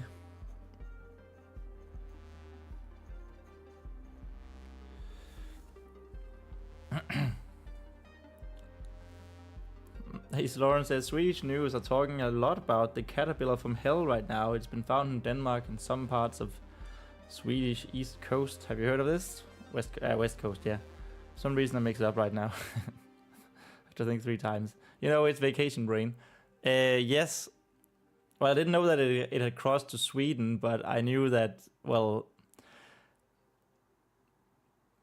it's been found in like if we just go to maps, it's a big news story.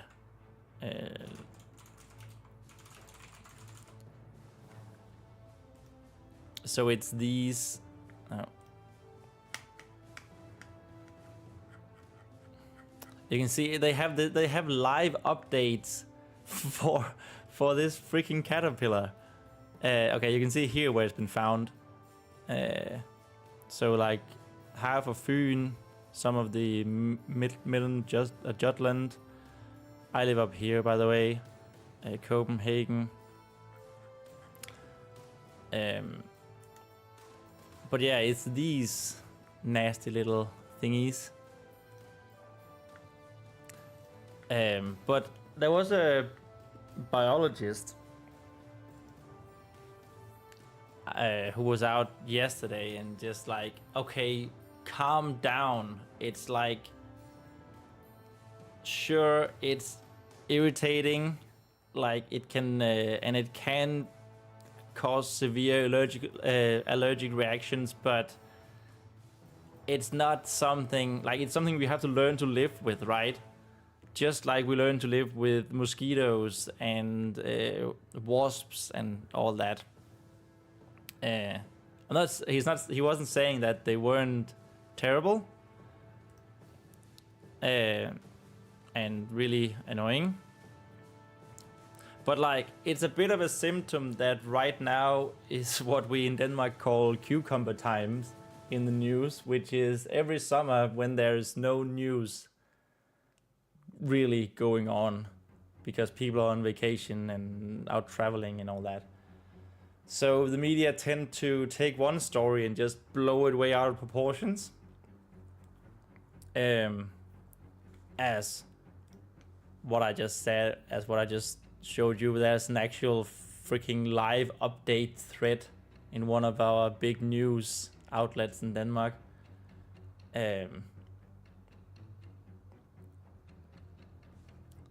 So it's a... Yes, exactly. It's the hysteria he was critical to. But it is an invasive species. But it's it looks like it's here to stay. So instead of panicking and bringing mass hysteria, because it sounds like it is happening, mass hysteria somewhere, just, you know, take it down a notch. And also the caterpillar from hell is just such a sensational way of phrasing it.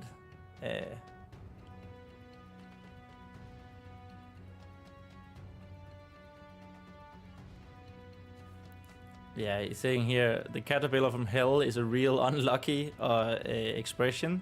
It gives people an idea that we have like a problem from hell that might actually be able to kill people, which is not where we are at all.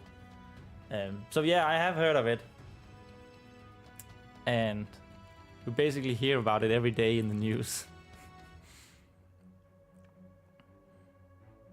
A collective overreaction. In other countries, they have lived with it a long time. Yeah. But it's interesting that it actually is spreading to Sweden now as well. I'm guessing from Denmark somehow. I don't actually know how they spread like that. But yeah.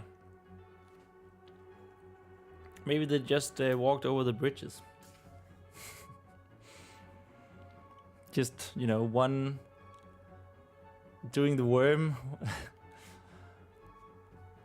One dance move at a time.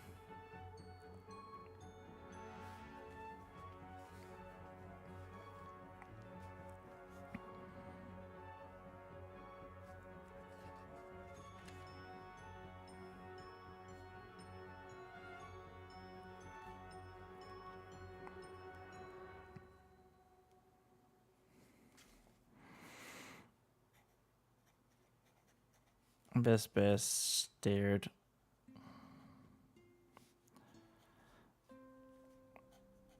at the two guards.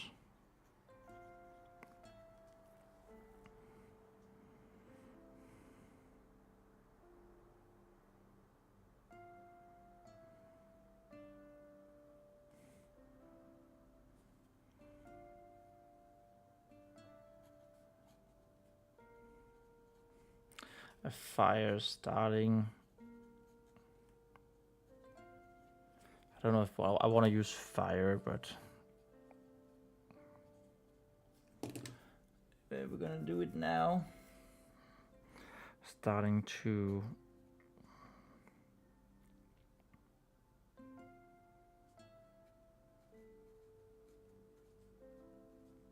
in her copper eyes.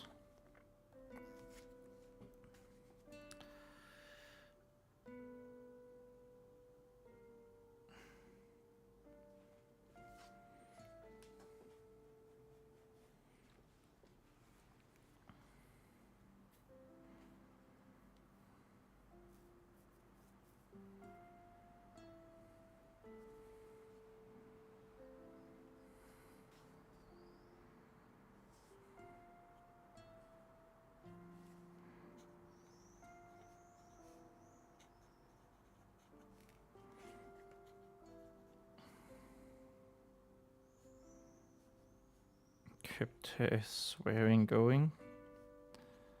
That sounds weird. Weird.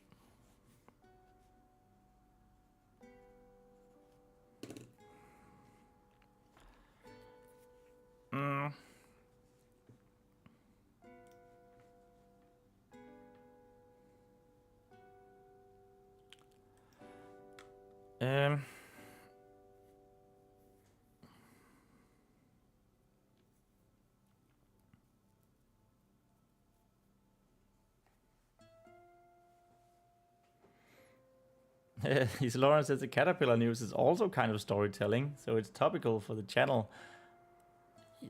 Yeah, great angle. Sarcasm. I mean, it's one way to cause mass hysteria, right?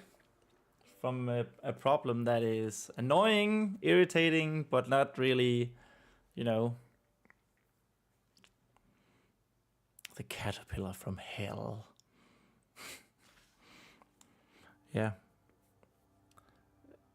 We check all kinds of storytelling on this channel.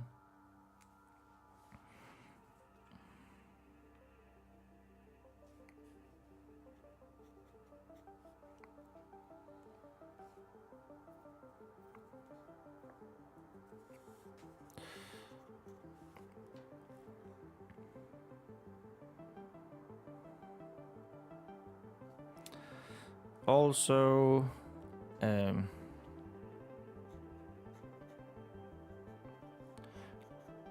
little girls.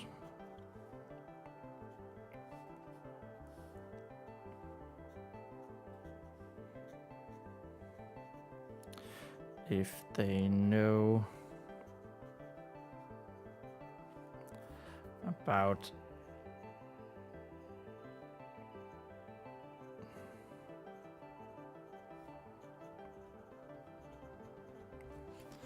our temple, then I suppose that we have no other option.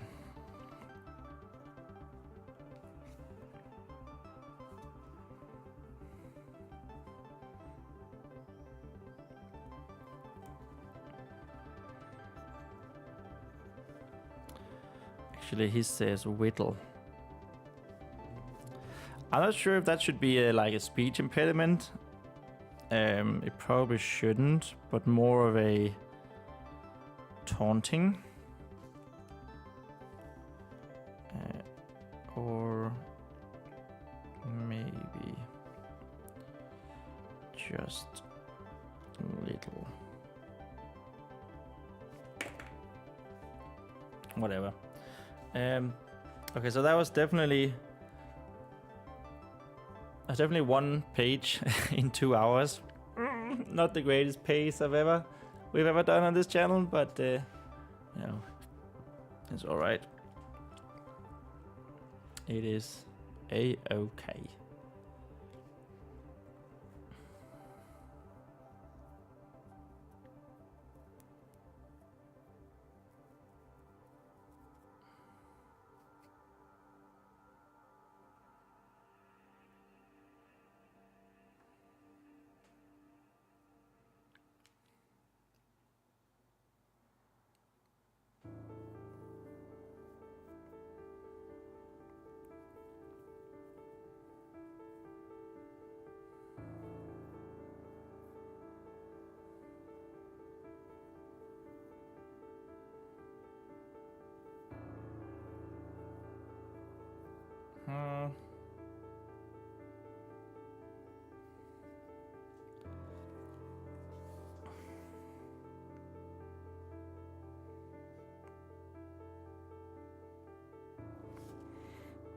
There's no D in suppose.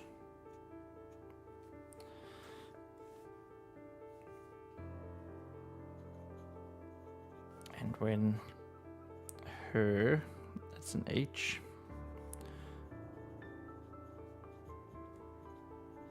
Annoying little bird.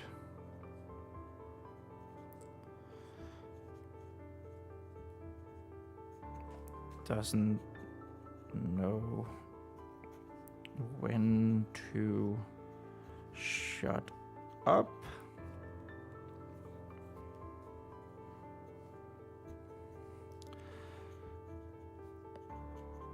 I think we might even enjoy it.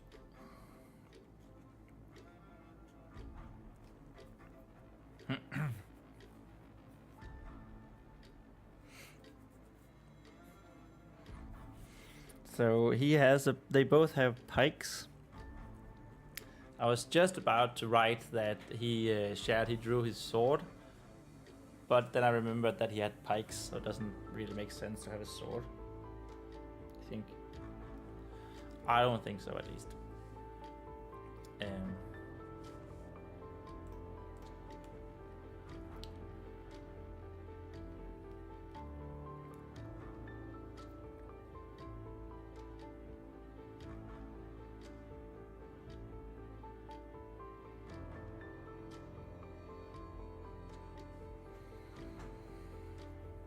Okay, so we're right on the cusp of the action now.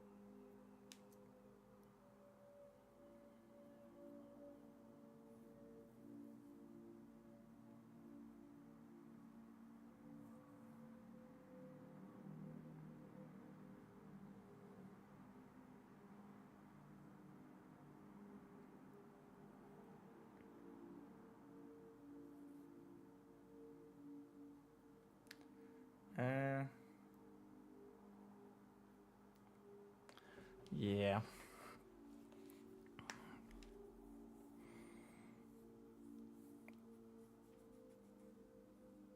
I really wish my brain would,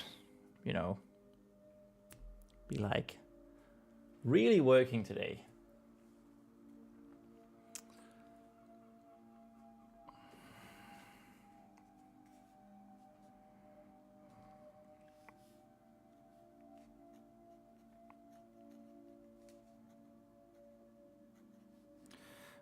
That's an N. I think that you're right.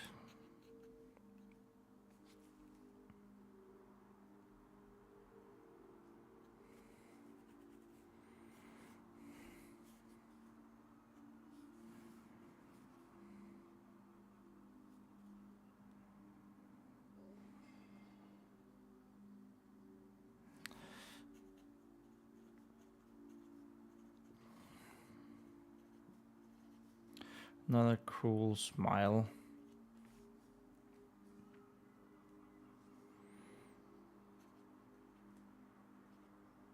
As shared.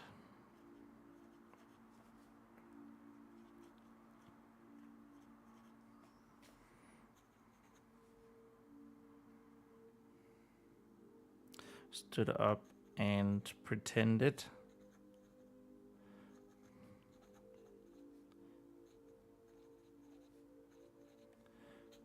To examine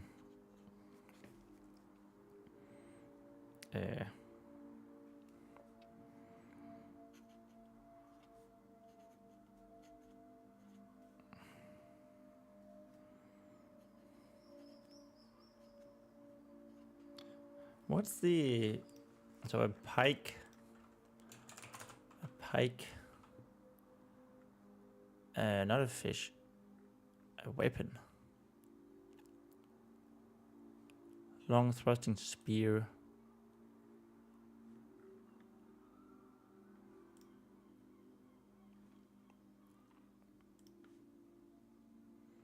What's it called? The thing at the end of a pike. Like the pike head. Design, blah, blah, generally a spear, becomes a pike when it's too long to be wielded with one hand in combat. Interesting. It was blah blah blah. Iron spearhead affixed. Okay. So it is actually just a spearhead on a pike. It's sharp. Spearhead.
Lawrence says pikes are very large and unwieldy.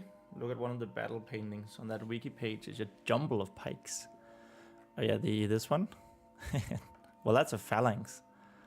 Yeah, that is actually very unwieldy. And that one maybe. Well, that's the thing, right? I mean, I might go this this axe thingy here, which I just had the name of in my head, and then I just lost it. But I don't want it to be like a small spear either. It should be like an actual big one, like one of these, I think.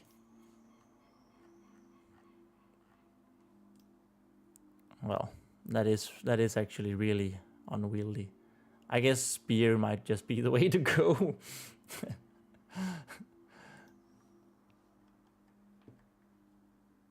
End of the pike era.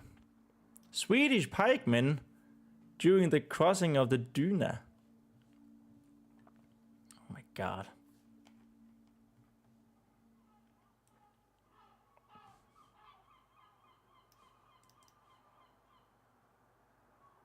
I guess we'll just go spears then.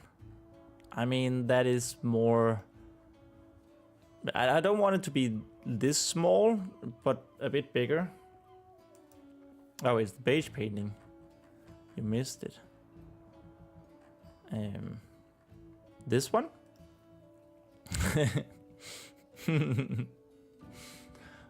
I mean, what? That's a painting of a porcupine, isn't it?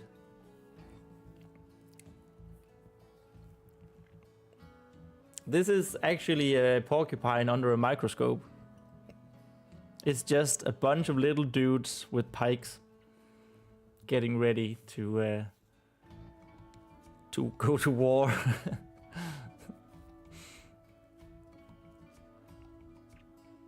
Who knew? Who knew that that's how... I mean, isn't nature a wonderful place? Who knew that porcupines would be, or hedgehogs, would just be a bunch of little tiny men with their pikes?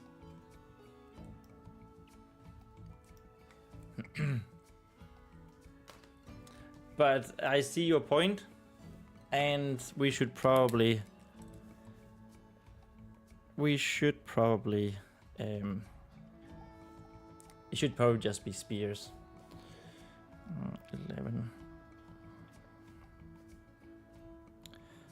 Pikes and porcupines. A sea urchin, yes. Porcupine.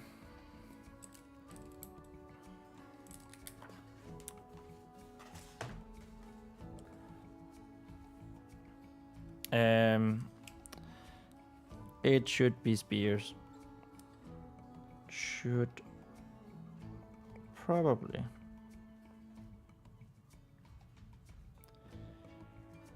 Be spears. Or... So what was the other one? Bush of pikes? Pike square? No.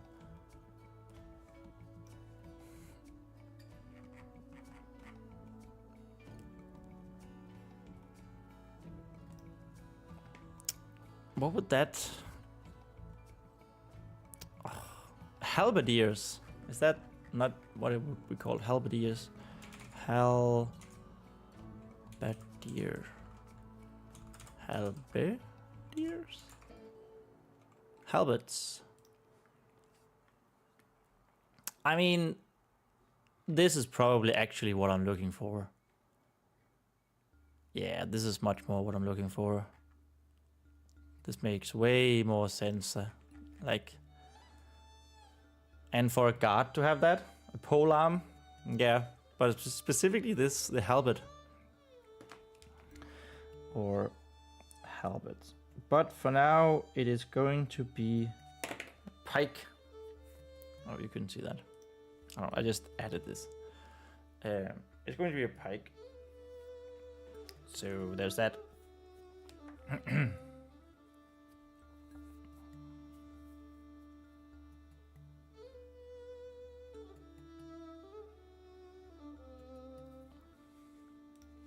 This says a halberd is a two-handed polearm. What is a polearm then?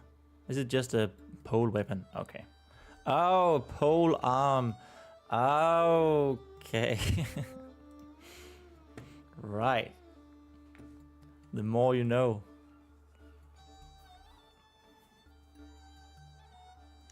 The more you know.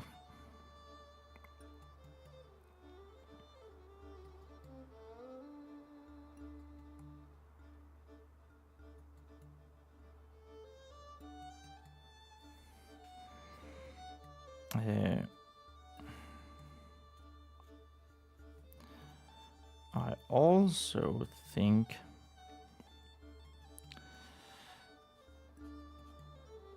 that a nice yellow decoration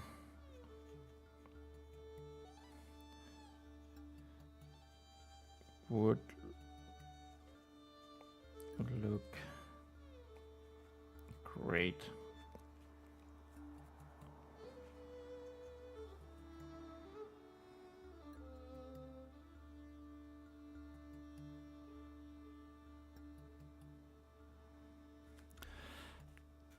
To keep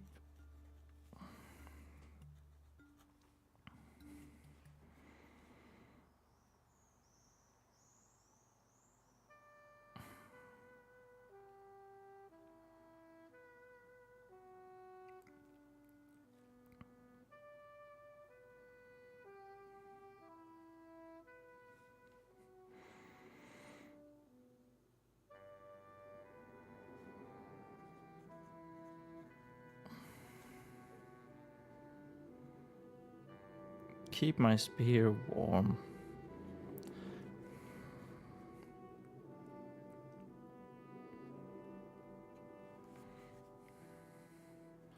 I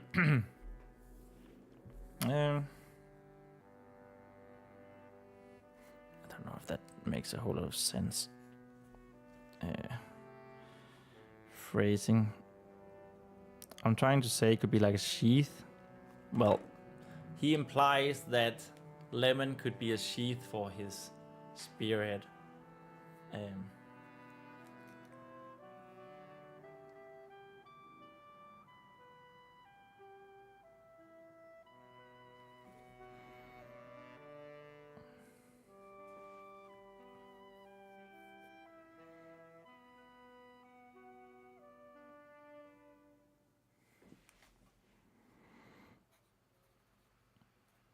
Lemon was quiet now. And Vespa could feel the anger rise within her.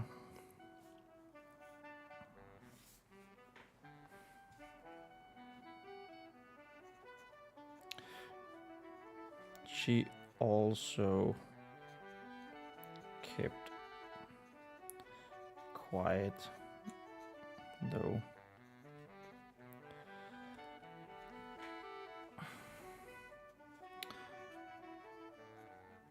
Trying to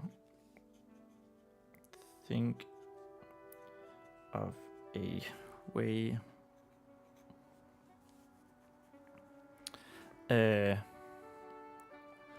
trying to think of a way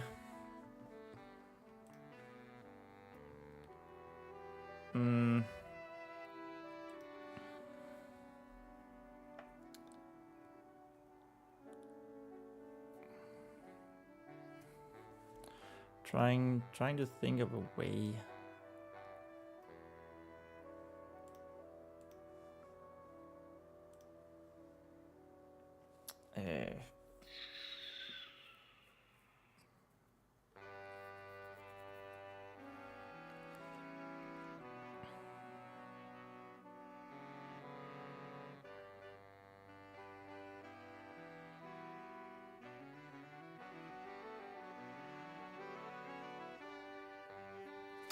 a way to lose the 2 guards. We only have 10 minutes left of the live stream, the planned live stream. No. Okay, we can definitely finish this page here and then probably call it right before we would start the action.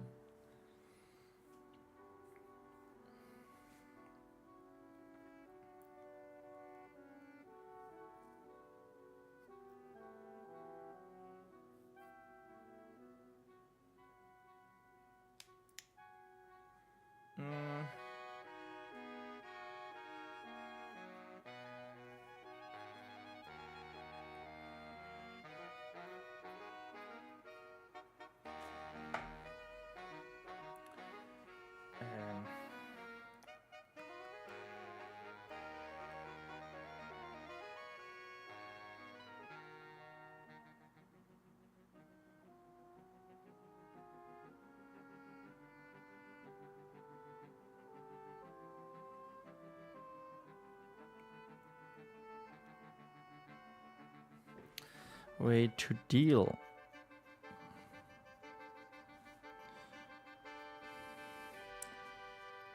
with the gods.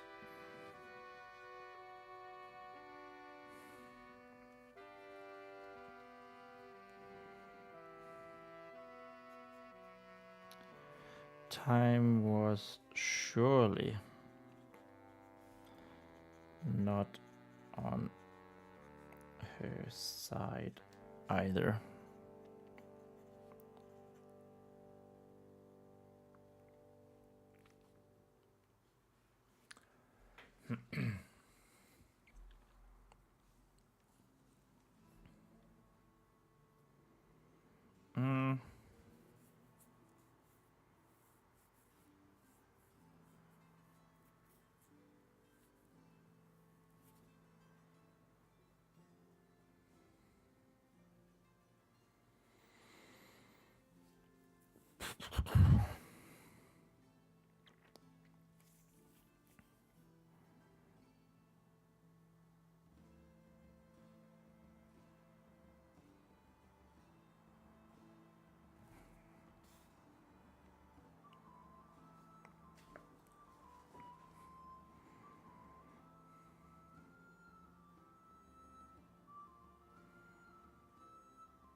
Okay, so I don't actually know right now whether this is what I'm struggling with in my head. Whether I want like Shad saying, bring me her toy hammer. I want to see her face before, when I destroy it, before killing her. Or Rhenàidd saying something, you know, making the hammer hum. And then they would be, the Shad and Oath would be like, what's going on there? Bring it, you know.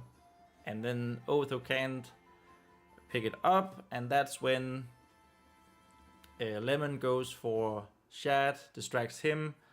Vespa pushes Otho, picks up the hammer, bashes Shad into the thorny bushes.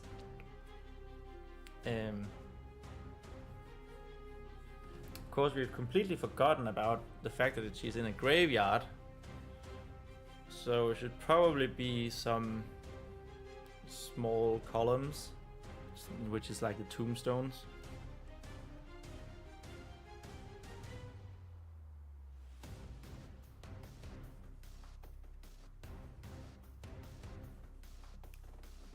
Yeah, it's just something that we need.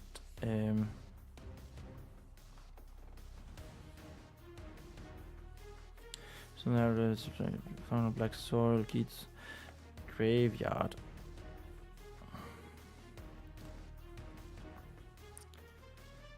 Graveyard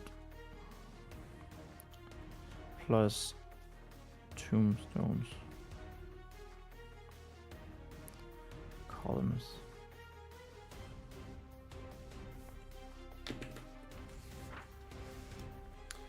Okay. Okay.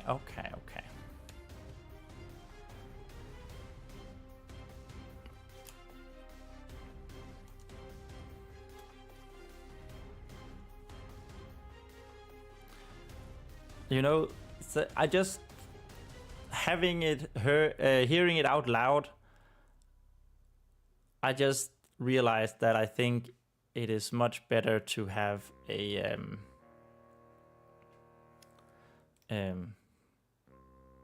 to have Rhenàidd talk, the Warhammer humming, them being like, what the fuck is going on? And Vespa using that as a distraction.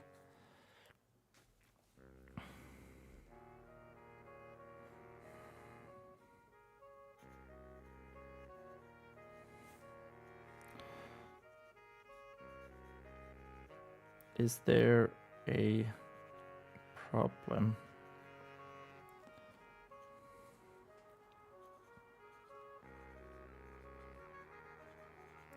Rhenàidd asked.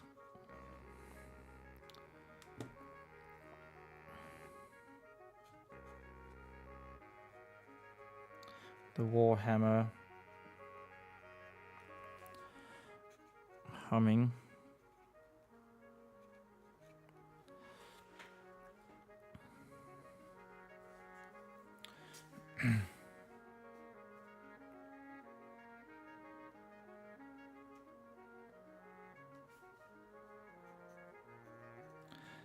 The shaking.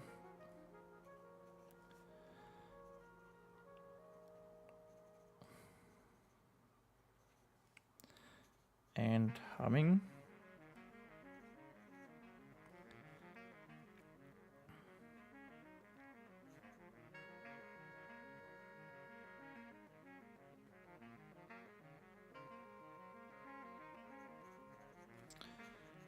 From the wooden weapon.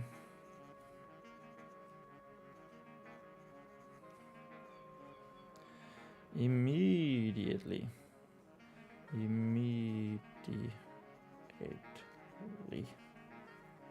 Hey, that was the end of page 280, which means 281, here we come, and we can pretend that we've written 2 pages today. Oh, Easy Lauren, you had that number fact locked and loaded. Number fact 281 is prime. It's a twin prime with 283. It's the sum of the first 14 primes. It's the sum of the consecutive primes. 29, 31, 37, 41, 43, 47, and 53. End of number fact. Thank you. Thank you so much.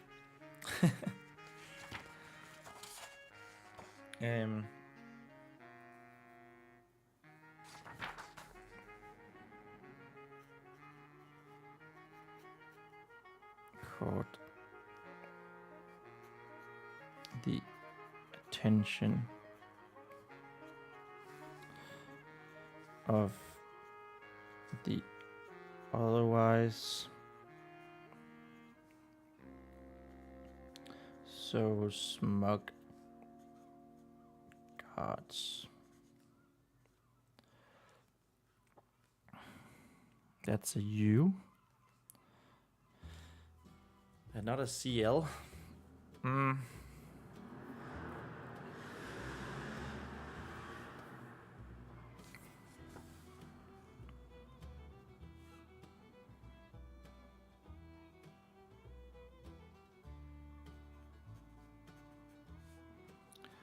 What was that?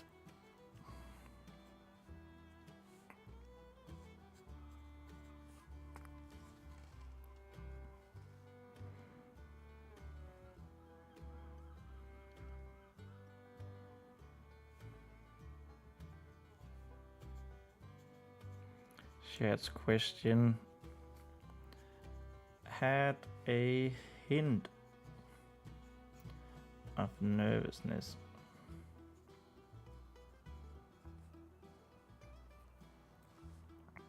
Vespa thought.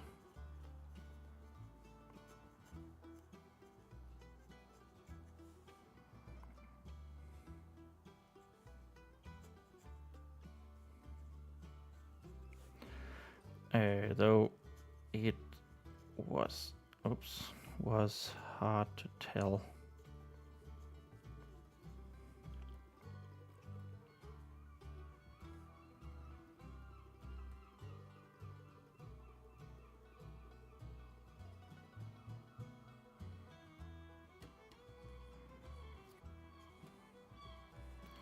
His voice being as gruff as it was, his voice. So that's the only that's the only description I'm using for his voice, and I don't know if it should be coarse, harsh, whatever. We're going with gruff, and then we're going to repeat question mark.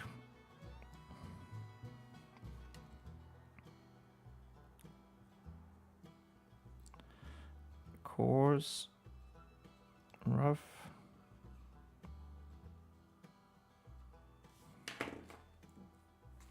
Yay, new page hype, Miri. Whoop whoop. Let's go. And we just made it.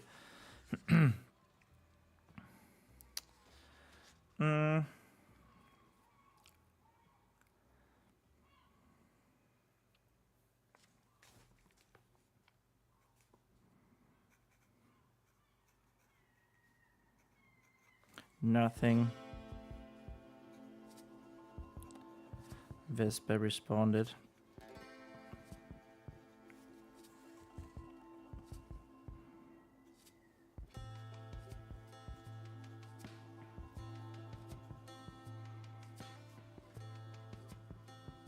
Actually, Vespa responded the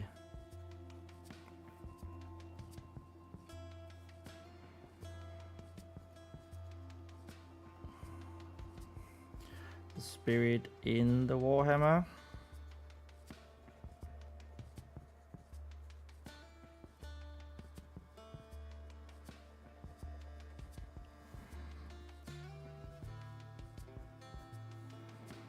And not the god.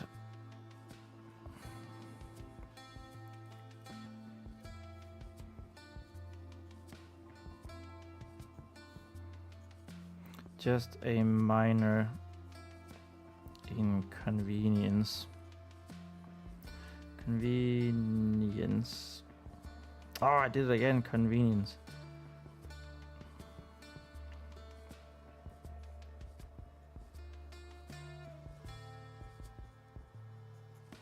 You don't have to worry about it.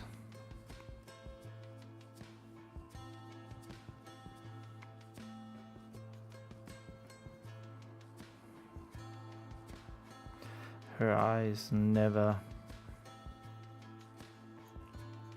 left the two puzzled guards.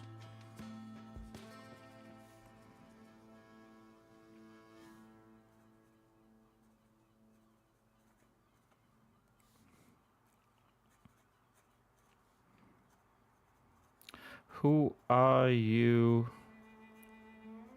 talking? And you know what? We're going to end it right there. Triceratops Rider says, I was here like 30 minutes ago. It was so impressive you can manage to write for this long. Well, this is where we end the stream today. So, but thank you for that. I do feel like if my brain had been working if my brain had been working properly, then we could have been streaming writing for 3-4 hours, as we usually do. But I also feel like I'm super tired and I need to,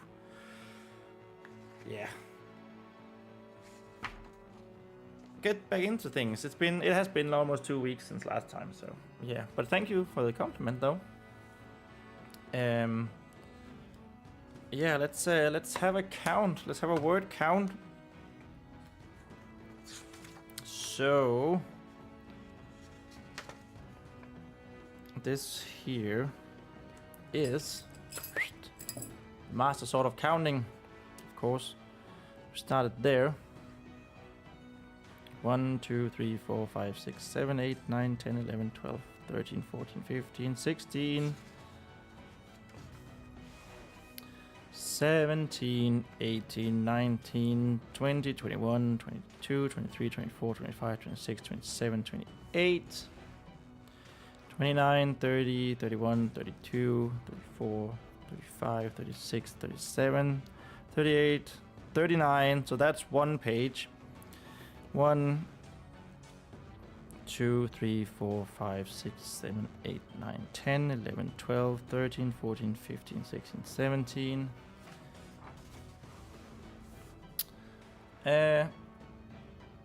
18, 19, 20, 21, 22, 23, 24, 25.